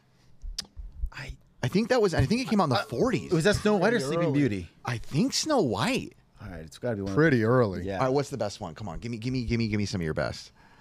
I mean, there's so many. Give I me have a one in good one. particular, but I kind of want to wait. I want to Oh, hear your. okay. Oh, Go ahead, hold Ricky. on. I know, but I think it's gonna be your same. What is one. it? Let's hear it. Are we talking about like the cartoon? Sure. Okay. Give me your hottest Disney, bro. Whatever you think of the best Throw things of it out Disney, there, throw it baby. out there. I have to do like Pixar and like Disney kind of Okay. separate. So best, probably like animation, like cartoon drawing, Robin Hood. But it's Robin. because All right, so good. So not a of big the one. music. So we're talking about crying again.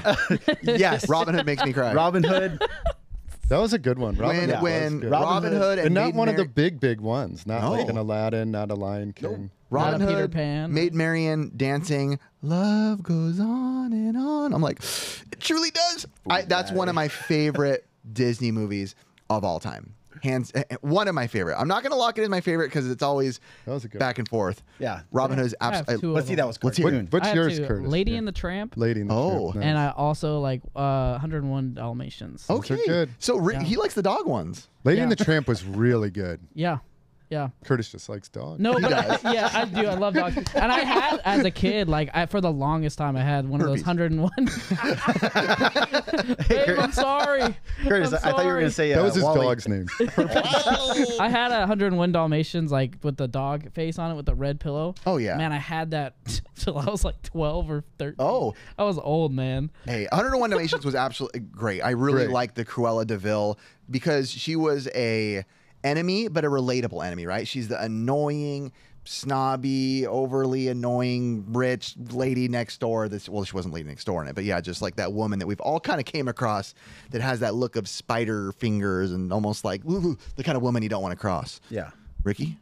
Ooh. I need another one. All right, another one. So this one's more like real, like Okay. like like person, like real TV, I guess. Okay. Homeward Bound.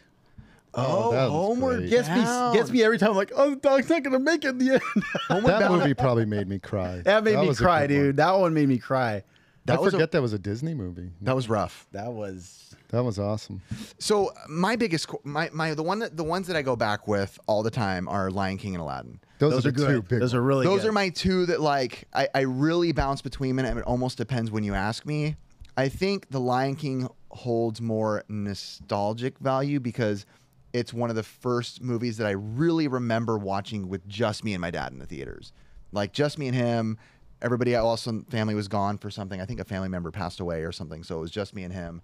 My dad's like, I'm not going to a funeral. And I'm like, Dad, me neither. So we hung out and bonded over Lion King. Fantastic soundtrack. Fantastic. Yes. Oh yeah. Yeah. Not just Circle of Life, Hakuna Matata, all this, just Timon and Pumbaa were such characters. But Aladdin might be my favorite for just overall movie. I love the mystic start of it. Come on down, stop So on by, good, so good, pop a so carpets good. and fly. We had it on in the store the other day because we watched VHS, and I was singing every single song. So I mean, you know good. the words to every Yeah. song Yeah. in that movie. Whole New World, bro. Do you take a breather when you hear it? Whole Dude. new But do you take a breather? world. Do you like stop and watch it? Dude, my wife has such a beautiful voice, dude, that when she sings She Disney- does. Yeah, when she sings like Disney songs, it's like that's what you were like born to do. Oh, like, you know what I mean? yeah. And it's beautiful. Can you sing like the Aladdin part with Oh, her? heck no, man. I can do like that, like what is it, Star is Born, like with Bradley Cooper, like extra low, and that's probably as far as I didn't get. even see that. I didn't even see that movie. Wow. My favorite. Oh, here it is. We've been waiting. You've been It better- waiting. it better be- Finally. It's Can I by guess? Can we far guess? the best one. Can we guess? Yeah, go ahead. Is it animated? Yeah. Emperor's New Groove. No. Okay. Ooh, That's one of my favorites. No. that's a good one. Okay, what is it? Sword in the Stone. Oh yeah, Love that's Sword in the fantastic. Stone so much. So good. I loved Merlin. I loved the little boy. I loved that he turned into the animals when he was a squirrel. And I loved my favorite scene of any Disney movie is when Merlin is battling. I forget her name, but she was the witch. Yeah. And they're like doing the spells against each other. And they turn them into dragons. And he tricks them and tricks her and becomes a germ and infects her. And I was like, that's the smartest thing. The biggest I standout loved for me it. in that is the animation style. Yeah. Because even though they're Disney, you know, from when it started as cartoons to late 90s, it was very good animation, but it still did have like its iteration of animation. It still changed a little bit, right? It looked different from Aladdin all the way down to Snow White. It had a different feel. And I feel like Sword in the Stone had beautiful animation. And could it have been, or I might be wrong. There was another movie, maybe it was a different one. I'm probably sounding like an idiot, but do we know the one that Don Bluth animated? I don't know the animator. Secret of Nim? Oh, Secret of Nim is so good. So that was the same style. So those were earlier. Those are pretty early movies. I don't know when Sword in the Stone came out. I want to guess the 70s. Don Bluth animated a few movies of that style. There are two like I think I can movies. picture that on the VHS. It says Don Bluth. I don't want to sound stupid, but somewhere my brain is somewhere, like that. I might be dumb. I'm not trying to. That was to a dark one. Secret of like, Nim was crap on new Disney movie. because I mean they do have pretty good new movies like Up. Oh yeah. my Well, God. Pixar. Yeah, Pixar. It's like Up I still consider kind of older, dude. That's not like new. yeah, but I mean you can't hate on Coco either. Because I do like Coco. I cry when Coco. That one is a good one. Oh, Coco's Coco's great. too. Yeah, I saw Coco got Coco in me, yeah. theaters, and I always do like to just turn my head and don't look. Just turn my head and don't look. When I feel like too many tears coming, I'm like, Dude, nope. His grandma looks just like my great grandma. So I was like, does. oh, God, darn it. Really does look like your grandma, your great grandma. Your grandma? Great grandma? I don't know if you met my great grandma. But a little skinnier. Who's the one I met? My grandma. Okay, your grandma. Okay, yeah. You know, one of my favorite events that I've went to is the Dia de los Muertos. That's like downtown in Hollywood. Oh yeah. Like, oh my God, when you go to the cemetery and Why are everybody's you looking at all Ricky? dressed up. I know. Well, because I don't want to be like a cultural like appropriation, but it's like I love. Dude, I seeing went all to that a stuff. Mexican thing one time. Yeah. It was cool. Dude, Yeah, I really like Sword in the Stone. White Am I guy. allowed to go? But I mean, Wait. Are we just picking our favorites by our culture? I played Aladdin in a couple things before. I've been told I look like Aladdin from a few different things before. Maybe we are. I could see that. Yeah. Yeah, I We're can see your shirt horrible. off half the time. What did you liked Snow White? You said right. That was I was probably like one of the dwarves. Okay, but like what I mean, like I know we're talking about like Pretty much. Disney movies that we do like, but like where have they failed in? Like Star Wars, did they go too far with it, or like the Marvel aspect of it when they took over? Those type of things. I just feel like they've gotten lazy, and I feel like that is apparent in the shows. I wouldn't say that they're bad or poorly animated or anything like, or even that the stories might be bad, but they don't do anything anymore for me, right? I feel like a movie, when you sit there and you feel an emotion, whether it's sad or scared or frightened or you want to cry or you're mad, I feel like, okay, they're doing something. But a lot of the recent Disney movies, at least of what I've seen, I've walked out just feeling very vanilla. Like, all right, yeah, it was all right. That was cool. I like to walk out of movies. I think of, going to the movies, seeing Star Wars Episode 1. I literally remember seeing it in theaters, running down the hallways going, like, I want to be a freaking Jedi. Like, that's what I want movies to do to me, or to set a comedic tone where I want to be funny because, Emperor's New Groove was a hilarious movie. And I thought was a great movie. I could be funny if I make funny jokes like this movie, What was the last great animated Disney movie then? Encanto. Encanto? Was that Disney? I liked it. Yeah, Is that? I think it was right. Yeah, no, that was Disney. Pixar, right? Yeah. I don't That's know, bro. That's probably Like after that. Like in the Coco. realm of like what we were Coco was talking about. before with that. the early Oh, I ones. know, but The- I loved it. The only one I can think of is maybe Frozen. Frozen was actually pretty good. Oh, yeah. I did like Frozen. Mario beat out Frozen for box office. Let's go. Did it really? Yeah. But Frozen was pretty awesome. I mean, I went and saw that a bunch. I have a daughter, and we went, and even my son, we all loved it. Oh, I liked Yeah. it too. Yeah, I everybody totally loved it. it's great. I would say that the last great, right? Because I'm talking like celebrated by everybody. Like, this is what we've talked about in video games. Like, what was the most last celebrated game where the entire world was like, heck yeah. And I think you might be more right on with Frozen, where almost the entire world was like, wow. Yeah, everybody. Holy, and loved what that. girl wasn't singing Let It Go? And that was everybody was kind of blown away Don't- by don't Frozen. call me out on that. Everybody was. Everybody was singing Let It Go. Singing it. Yeah, that was I think that may actually been like the last, not personally speaking, but I'm talking like more like just looking at the worldwide celebration. And when did that come out? 10 years ago I now? would I feel like it was 30. like 10 years ago. Yeah. 10 Yeah. years. something like that. So Yeah, it's probably. almost retro. Retro All right, Disney. we're gonna close it on that one. We're gonna go on to our next topic: is the collecting scene crashing?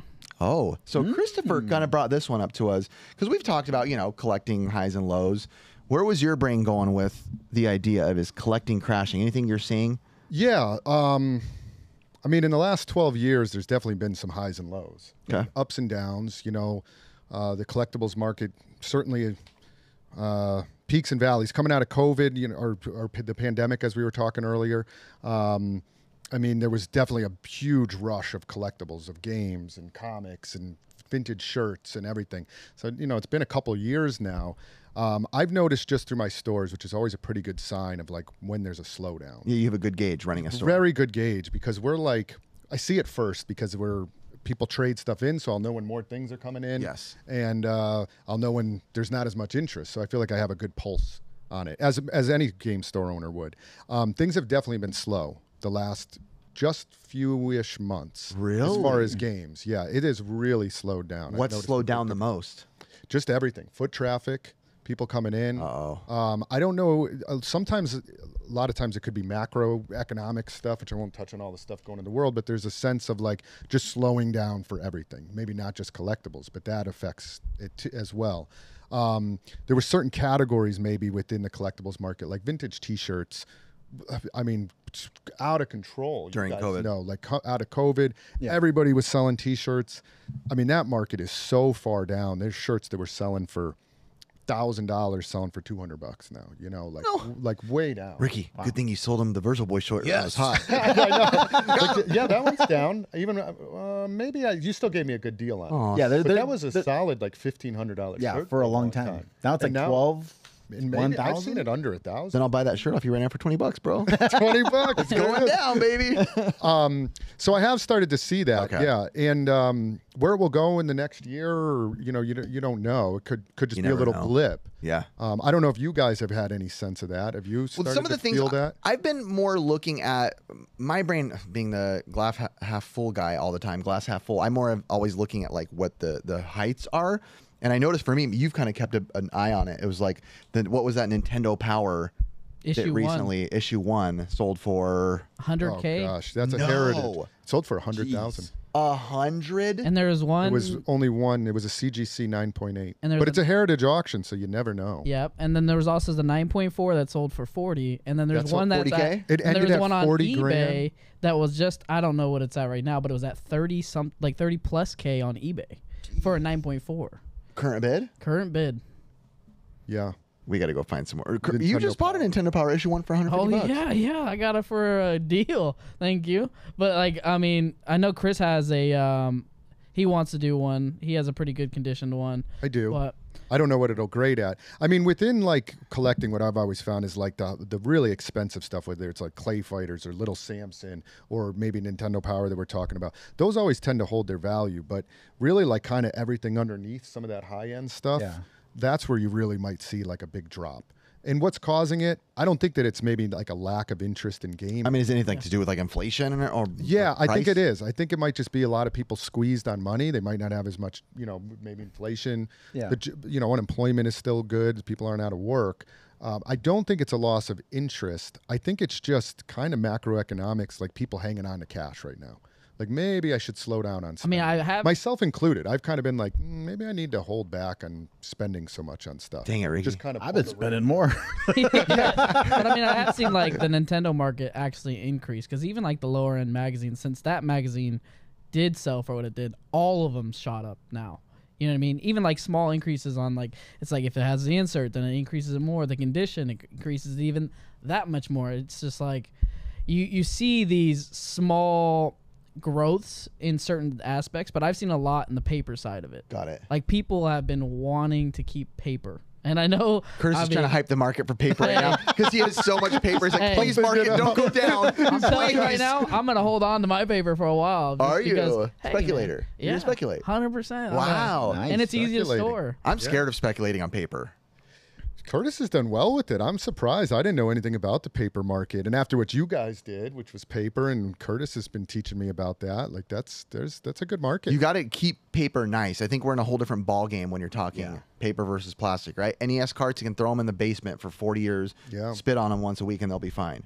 Paper, you look at it wrong, and it will deteriorate. Yeah, but even Ben had said, what happened? Well, comics are paper, but I don't know if I'd put it in the same category as like what you're collecting. Oh, yeah. Paper, His is like... Yours is like documents and history Dated and dated and envelopes. Yeah, like I even came across like that, like Windsor Castle they sent for American soldiers, and I'm like, anything that has like a period date to it, I'm stoked about it. Have you sold any of that more obscure stuff yet? Besides like the obvious like Nintendo, like people want that, but like the weird obscure stuff. I mean, other than the animation stuff that was like kind of crazy. I mean, for the most part, I've been selling a lot more ticket stubs, like people wanting to like get around to like a Kiss ticket or a Nintendo ticket, something like that, like stuff that just kind of hits the market very rare. I heard there's like this big market that people are going to really start wanting a Rodney Dangerfield animation cell. You're the worst. He bought some and they've been sitting at my house for like a year. And the only reason that it's been at your house is because it has some link to your little toaster. Yeah. Oh, You know yeah, what I yeah, mean? true. And I'm not saying that all physical media. And What's all the that link to the little...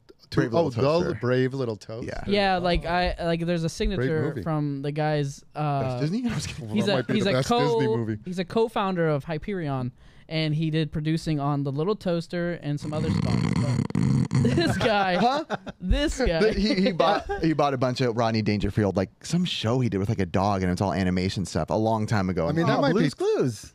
well, they're like storyboard sketches, concept art, like It was all that it was stuff. about a dog. It involved dogs. Yeah, You love dogs! dude. I love dogs, dude. Curtis loves dogs, bro. Poor guy. I mean, I would say the thing with paper, though, is a lot of that stuff. I mean, maybe not the ticket stubs because they were mass produced, but a lot of that stuff is like one offs, like the stuff you found with the animation cells and stuff. Like it's one of a kind stuff. Yeah. So if you're into it, now finding like a Rodney Dangerfield collector, that might be more challenging. Oh yeah, of course. It's more of an obscure market, but that's the market that I'm trying to play. Because I mean, like I can just store that stuff so much easier than me having like 1,000 toys in a bin, and it's like a bin on top of a bin. It's like this, I could just throw in a little thing, put it in a slip cover, and That is true. on to the next thing. I think media can play huge into, and I think Ricky talked about this in a recent episode about how like when you see certain things on TV, it can kind of give like a resurgence for a lot of people. And I really do think, I don't know how well it did, but the King of Collectibles, the Golden Touch, that Netflix That show. was such a good Did you watch show. it yet? I have, and I've seen clips. I'm following on Instagram, so I think that if that show's doing really well, I mean, stuff does have a ripple effect. Like if enough people watch that, like it truly, we talked about before, got me excited to collect new things. True. The toys that made us literally got me into Hasbro again. So I feel like with that, if that popularity really does, you think for just collectibles in general? I think it will get people into collecting. Yeah, and collecting, you know, it comes in waves and cycles, and like people are uninterested in shirts. Yeah. It's not that like vintage shirts are never going to come back. Like give it 5 years from now, and everybody might be back into it. Cycle, dude. It's just cycles. Things go, you know, in and out. So I don't know. I'm just sensing a little bit of a lull right now with things in games. And I'm sorry, Chris. You think it's a no, bad? it's okay. I've been through it before. If you need to borrow some money, bro. You think it's a bad time to be like a collector? No. never a bad In fact, it might be a better time because if you are a collector, you want to get things for cheap. So you might see some prices coming down. Nobody buy anything. Leave it to us. Don't worry. Let's call it right now. Let's find the next. What's going to be the next hot thing that nobody's expecting, but we're going to call it right now. What is it going to be? Come on. We need to know. Ricky, I mean, what is it going to be? You know I've been hot on audio CDs. I've been buying those. But I already said that waste. one. All right, I got it. Dumb. What? Yo-yos. Ooh, yo-yos. Dude, that's the worst one. I think You stop it right there, Mr. Red Hot Paper. Bro, mine's posters for sure. Posters. Ooh, are I'm good. hot on posters. I do like posters. says I I'm have a hot on ton- posters? I have a I'm ton of hot on posters. posters. No, I have hundreds of them. Do you have a Britney Spears 98? I do. Yeah, you want it? It's $700. Hit me, baby. That actually might be worth a lot of dough if you had a Britney Spears 98. Retro Rick was cracking me up. He was buying a bunch of VHS tape for me at my house the other day, and he was like, you know when you're like trying to be funny, but you want your friends to look to see that you're being funny? I could see that he was looking at a Britney Spears tape and just like going like this on it, like rubbing it. But I purposely acted like I didn't see him. So I could see him just sitting there for like 10 minutes, like, oh my gosh, look over at me, Aaron. And he's over there just rubbing it. Finally, I saw him and he was like, dude, I've been doing this for like 10 minutes. I'm like, I know. I just wanted to watch you do it longer. What about you, Ricky? Call it, bro. All right. Plushies for sure. Plushies. He owns like a bazillion. I Easy own there, a bazillion. Beanie Babies. We saw. Oh my God! Yeah, he's hot on the Beanie Babies, man. Bring it back. Ricky, how much is that Donkey Kong right there? Show the audience. I don't know. I paid for this, and I think I paid like a lot for. I paid How much, bro? 150 Just for say it. I paid 150 for both, but And those are pretty unique. they're weird. They're unique. I like this kind of stuff. Even how about the one that you found at the market? The Mario, Which one? the Christmas Mario. Yeah. Oh yeah, I got a Christmas Mario for super cheap and didn't know anything about it. Even the store owner was like, "I don't want to sell it. I don't know anything about it." And I was like, "He's like, well, just make me an offer." I'm like, "Oh, $20." I thought it was bootleg, and I went home. I'm like, "Oh shoot, it's like $120." And I have seen a lot more people buying plushies like at me. the flea market. Maybe it's just you. Like, where's all the plushies? Oh, some guy's been coming through. Some dude with a Mexican accent got them all. Give me your best. If I'm a vendor right now, and you're trying to buy a plushie off me, how do you say it, bro? Right? Hola. Hola, ¿cómo está? ¿Cuánto por este pedazo de caca? Caca? I definitely. heard that too, dog. I was trying to play the role, and I definitely was thrown off when he said caca. I Was said, it- how Trying much to for play this it piece of poo? Oh, so you make it sound worse. You gotta make it That is sound a good game. That's a good Ooh, podcast man. topic. Game hunting tips. Definitely, we don't want to say them all right now. That would be a good one. I think what Ricky did, I used to do it a lot, and maybe even a little disgracefully. I'll be honest. I could be holding like this is early YouTube before Pixel Game Squad. Like I'd find a game I know is like $60, and I'd purposely call it like a piece of junk. How much for this piece of junk? $5? I guess. Dang, there are some good things we could talk about. Oh, I the got so tips. many good There are tips. so many good tips. So, but I'm also We'll don't save want to them. give people. These guys wanted to do a podcast giving away all our spots. I was like, nope, I'm out. I know you I guys love bailed the- on it. I was trying to get them out of you. The podcast topic was going to be you have to reveal one secret spot. Oh. But you have that. Retro Games Plus. Yeah. I think the interesting thing about the collectible market is Ben had just sent me or us in Our a homeboy link that stadium events that sold for less than it's ever sold for before. How much? 16.1K. Okay. Or I guess 16.1. I guess. What a waste of money. Dang, I normally had it an sells for oppor- 20,000. I had an opportunity to buy one years ago How for much? $9, and I didn't.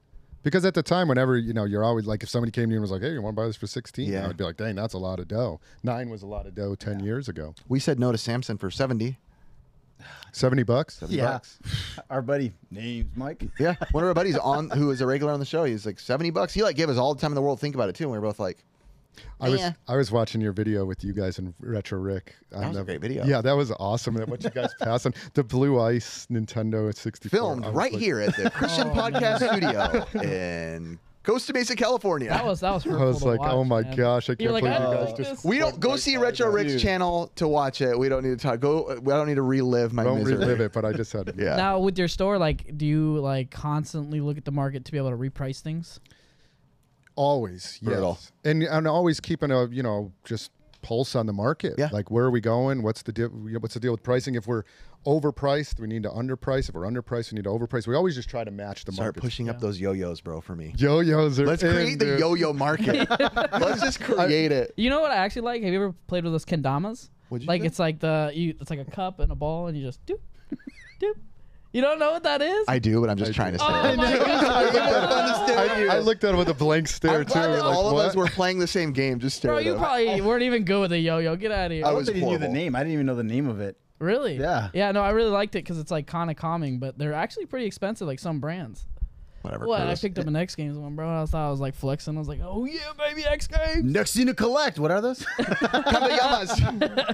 All right, we're gonna go on to our last topic. Now, big production studios need to stop doing this for blockbuster movies. Okay. Creating sequels? Okay, I see what you're saying. So Curtis kind of brought this one up, and this is more kind of a line of a topic we talked about before, but I think a little more unique is the art of rehashing the same movie over and over and over Recreating and also building off a movie and then the time passing in between. And they go, let's make a sequel 20 years later. Well, let me just jump in with this before we jump in, because I'm Yeah. sure we'll all give our example of Yeah. one that we thought would be good and this and that. Movie companies have been recreating these movies. Hey, we made Aladdin live. We made Lion King live. We made Jungle Book live. We made this live. We made Little Mermaid live. They're redoing Moana. It's been out for like 6 years. Why are they redoing it as a live action when it's not even like no one has nostalgia for Moana. I love Moana. Yeah. But this is so fresh out of being released as a big movie. They didn't wait a decade. They're not waiting multiple years. They're like, cool, I guess we're out of ones to do. We're going to do Moana. And I think, to me, that's ultimate slap in the face of laziness. Like, okay, you are officially showing us you are out of ideas that will work. They probably want to use The Rock on there. That's why. Oh, I think he announced it. I think he was the one they used to announce it. Yeah. They had. That's He's the got only a thing I lot can of think of. pull. I was like, all right, they want him But- while he's still not too old. I know this might be kind of like a crazy one, but how about the Fast franchise? The one that they're on Fast 10 now. Oh, so overdoing as well we're talking Yes, about. like I mean, like I loved. That's a lot actually of kind of grown on me, Fast and So Furious. I was mean, going to it say, you always got to ask good. Ricky, too, because he rocks Fast and the No, Furious. I know. love Fast and Furious, but after Paul Walker was gone, that dude, I love Paul. I think a lot of the Fast and the Furious was for me was like Paul Walker. I loved like his character. You loved his character. I thought of myself like, oh, dude, I'm like the Mexican Paul. Never mind. You were the Mexican Paul Walker? I don't mean it like that. Yeah, but we like, need to switch. But Where'd that come from? I like it. but I always put myself in like if I could pick a character that Got who it. I was. That's who I was, because I'm not a Don Toretto. I'm not nothing like this. I'm like, oh, I'm like a Paul. Wasn't Don Toretto? Was he Mexican? No, So, he's Italian. sorry, not Paul Walker. I'm Brian O'Connor. Sorry, That's not Paul right. Walker. Brian O'Connor. Was Don Chris kind of Toretto looks like a Wish version of Paul Walker. a Wish version? Yeah, like bootleg. No, he doesn't. No, a don't do him bootleg dirty Paul like Walker. He had that. hair like this. He had the long. Hey, little nice try, flat. man. That's Yeah. cool. You can't give You me. should see me drive too. I'm pretty good driver. I'm sure. I think there's one thing that they don't do is like when like a movie like Jumanji comes out and they have great a movie. actor like Robin Williams, Williams. and he kills it, and then years later they come out with the Jack Black, which I'm not saying they didn't do Yeah, yeah. terrible, I but saw I'm it. saying that it's like you should have just kept it to where it was. Yeah. I mean, I could get them wanting to redo it. There are certain movies that I feel like almost like should be like a book. Like these are the movies you can't remake. Like the timeless, once in a lifetime. Like that movie changed the world. Like an example, they redid The Wizard of Oz with like James Franco. They redid that. They tried to it just There's a remake? exactly. Yeah. I feel like there should be like a list of movies that are like in a secret Stonecutter's lair where you can't touch them. I agree. Dodgeball. Like, don't ever remake Jaws. Do not ever remake the original Jaws. Oh, You gosh. would ruin it. Yeah. Don't do No, it. That's thank true. you. Now, how did you think about Jaws 2 when they came out with it? So it's not a remake. It's Jaws 2. No, I know that's what I'm saying. I They actually listed like a little Jaws bit. 2. So Did you? Jaws 3 is pretty good. It's on some I of like those all lists them, of but like one Jaws of the 1 is worst my made. favorite So movie what's one of the all time. remakes? So here, I guess my question or thought: the remakes aren't necessarily horrible, but I just feel like they serve no purpose. Yeah. I would say most of them are more misses than hits. Totally. Once in a while they get it What right. were the hits? I liked the Rob Zombie Halloweens. Oh I like wow! those, and the Texas Chainsaw Massacre. So did Not the I. Halloween. I like the Texas Chainsaw Massacre. We saw that in theaters. I Yeah, like we the did. Rob Zombie Texas Chainsaw Massacre. Me too. Not so much the Halloween. The Texas Chainsaw Massacre. I like the new Blade Runner. Was really good. Okay. That was a good one. That was good. I know Rock's You're still missing in out it. on one. Yeah. Tron? Yeah. Rocky. That Creed? Yeah, no, just Rocky. Balboa? Yeah, Rocky Balboa. yeah. That was probably That was like- still a follow up though. No, I'm saying that the follow up was successful. Like each Got it. movie like built a different character arc for him. I like the Mad Max. I don't know. That's more like a continuation. I don't know if did it's a like that. remake. Though. I The really Mad like the Max- new Mad Max. What was it? Something Fury Road. Fury Road. That was I pretty think good. the remake of Jungle Book was good, and I feel like that's when Disney was still on like the early phase of like, let's start recreating our cartoon classics. Which one? Because they did like 3 of I them. don't think I saw that. One of the first ones, I think there was one that I really liked, and I totally enjoyed it. But I saw the Aladdin one. With Will Smith? Yeah, I never was saw not. that. he slapped someone in it. Oh, really? I think there's a big movie that with Jim Carrey that just absolutely trashed, which is Son of the Mask. I absolutely hated He that. wasn't That in was it. That Jamie Kennedy. No, but I'm saying that like they build off of Oh, yeah, somebody yeah. else, and it's like That was bad. The Mask. That I mean, Jim Carrey is one of your favorites, right? Jamie Oh, Kennedy. Jim. Jamie Kennedy has a podcast, and he's talked about the Son of the Mask. How it was like, he's aware. He's aware of what that movie is. I never saw it. But to give Jamie Kennedy like props, He did make some pretty sweet, like Malibu's Most Wanted. It's stupid, but I love the heck out of it. I could do that whole little That's a good movie. I was gonna say you've never seen it. I thought No, you I've were- seen that. I like that movie. That movie's funny. So what series has gone on too long? What's dead? What's like? Why are they still making this to me? I know you guys said Fast and the Furious. You guys, I mean, man, the last Jurassic Park I saw was like, dude. man, you guys have really run this into the ground. Stretching it, I feel like baby. the dinosaurs are just doing crazier and crazier. it But the was- one before was actually not bad. Oh wait, no, actually, no. I'll take it You back. like the first That's what I Jurassic do. the World? first Jurassic World was good. Yeah, but- there's a few hits in between there, but the last ones. So Jurassic Park is my favorite movie of all time. I did see the newest one, and man, and I really wanted to like it. I mean, when I saw the trailer, you know, there was a couple things that I loved when I was like, oh my gosh, they're bringing back the original cast. Like, this is amazing. Pretty awesome. Yeah. I mean, I had that heartfelt moment. The music came in real slow, and I was like, this is sweet. 2 seconds later, it's like Fast and the Furious. Yes, Yeah. that's exactly what it was. The With the- Velociraptors are parkour. They're jumping from roof to roof. And I'm like, this is so Too over the top. It's like when Freddy runs its course, it's like Freddy goes to space, and it's like, oh, That was cool. Jason. Whatever, Jason it went doesn't to matter. They all go to space at some point, okay? Hellraiser goes to space. They all go to space at some point. Even though I enjoy them because they're campy, but at some point, like, knowing that this is what was in the script is just like, what? Like, does that mean we're going to keep doing this? There's only so many movies where I can see where I'm like, the guy flies out of a helicopter in a plane, and then he jumps onto a missile, and then he backflips off that and lands in a car. Every movie can't be Fast and the Furious. Well, I was going to say the only one that seems to be continue to have success like that is Fast. It's Fast and Furious. Because weren't they flying a Dude, car there's- in Bro, space? there's Dude, they're some literally crazy shit. astronauts But I by got now. it came out of the Elon movie Musk? theater watching that, and I was like, that was pretty good. I actually like that. It's so You're ridiculous. simping. It's enjoyable, but it's not like, oh, this was a great movie. Just Yeah, it's enjoyable. yeah, there you go. But Jurassic Park, I was like, I don't know. I think I was I've done said it with before. That's how I feel about Marvel too. I think it's just gone on What too is long at this your point. guys is like considered your favorite movie series ever that be able to keep doing it?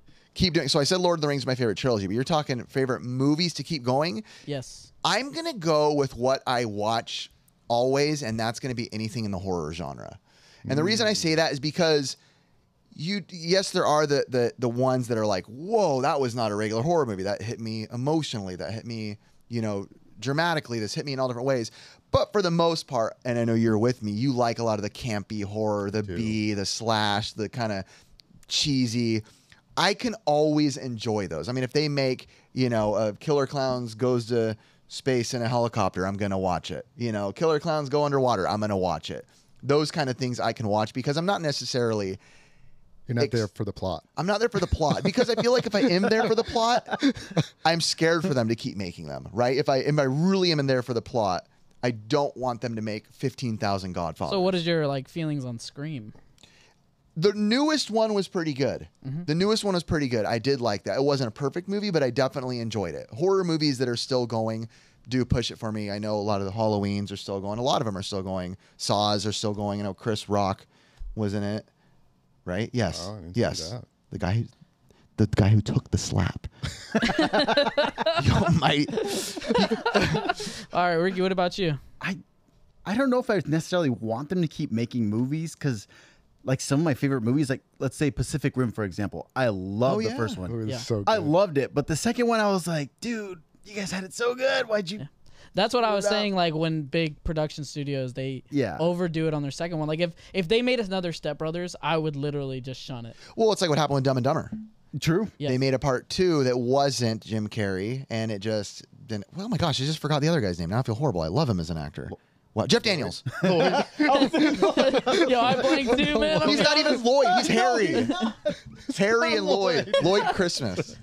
so Dude, So the good. dog. it's Jeff Daniels. Okay. Yes. So they made one without them. I'm not gonna lie, I didn't really hate it, but it wasn't the same. Yeah. I actually did enjoy the new one with Jim Carrey and Jeff Daniels. I liked that. I thought it was a fun movie. I enjoyed it for what it was. People have to. They're older now. Some Yeah. people are like, they're old. We can't. I like that they at least tried. Right? I'd be more devastated if it was just there was no effort put into it, and I feel like that's what bothers me. If there was 15 Dumb and Dumbers at this point. I mean, there is one series of movies that's absolutely killing it at the moment, and it's John Wick. Oh yeah. John Wick. Keanu That is a good Reeves. But example. Keanu Reeves is not a human. Dude, he is ageless. He's killed every movie. I don't really care for too much for the new Matrix, really, but Yeah, that was all right. the John Wick series gets great. me on my feet every time. Dude, what's he gonna do next? Don't kill his dog. The kill count has gone way up in those too. That's the you secret not? to their success. I looked at the kill counts of each of those movies, and like John Wick 1, I think was like. Do you 75. watch Kill Count on YouTube? My son does. Dead Meat? My son watches it all the time. Dude, that's he won't awesome. watch horror movies, but he'll watch every single Dead Meat. So do I. Yeah. Yeah. But and then I'll be like, well, let's watch the movie. He's like, no. And I'm like, well, why? And he's I like, love I already kill saw the kill counts. count, so I don't need to watch it. But John Wick, the kill count in the fourth one, I think was like 138. So it's like doubled. Wow. And he's He did had that- like a it's bazillion hits on if it. it's a 2-hour movie, that means there's like more than one every minute, right? Just nonstop. Is that what's the killing. greatest Keanu Reeves movie? Ooh. Point I'm always Break? gonna say hardball I for think- me. Ricky likes Speed? Yes, I was gonna say I think it's Speed for me. Speed was great. Sandra Bullock. Yeah, I love that movie. Matrix for me.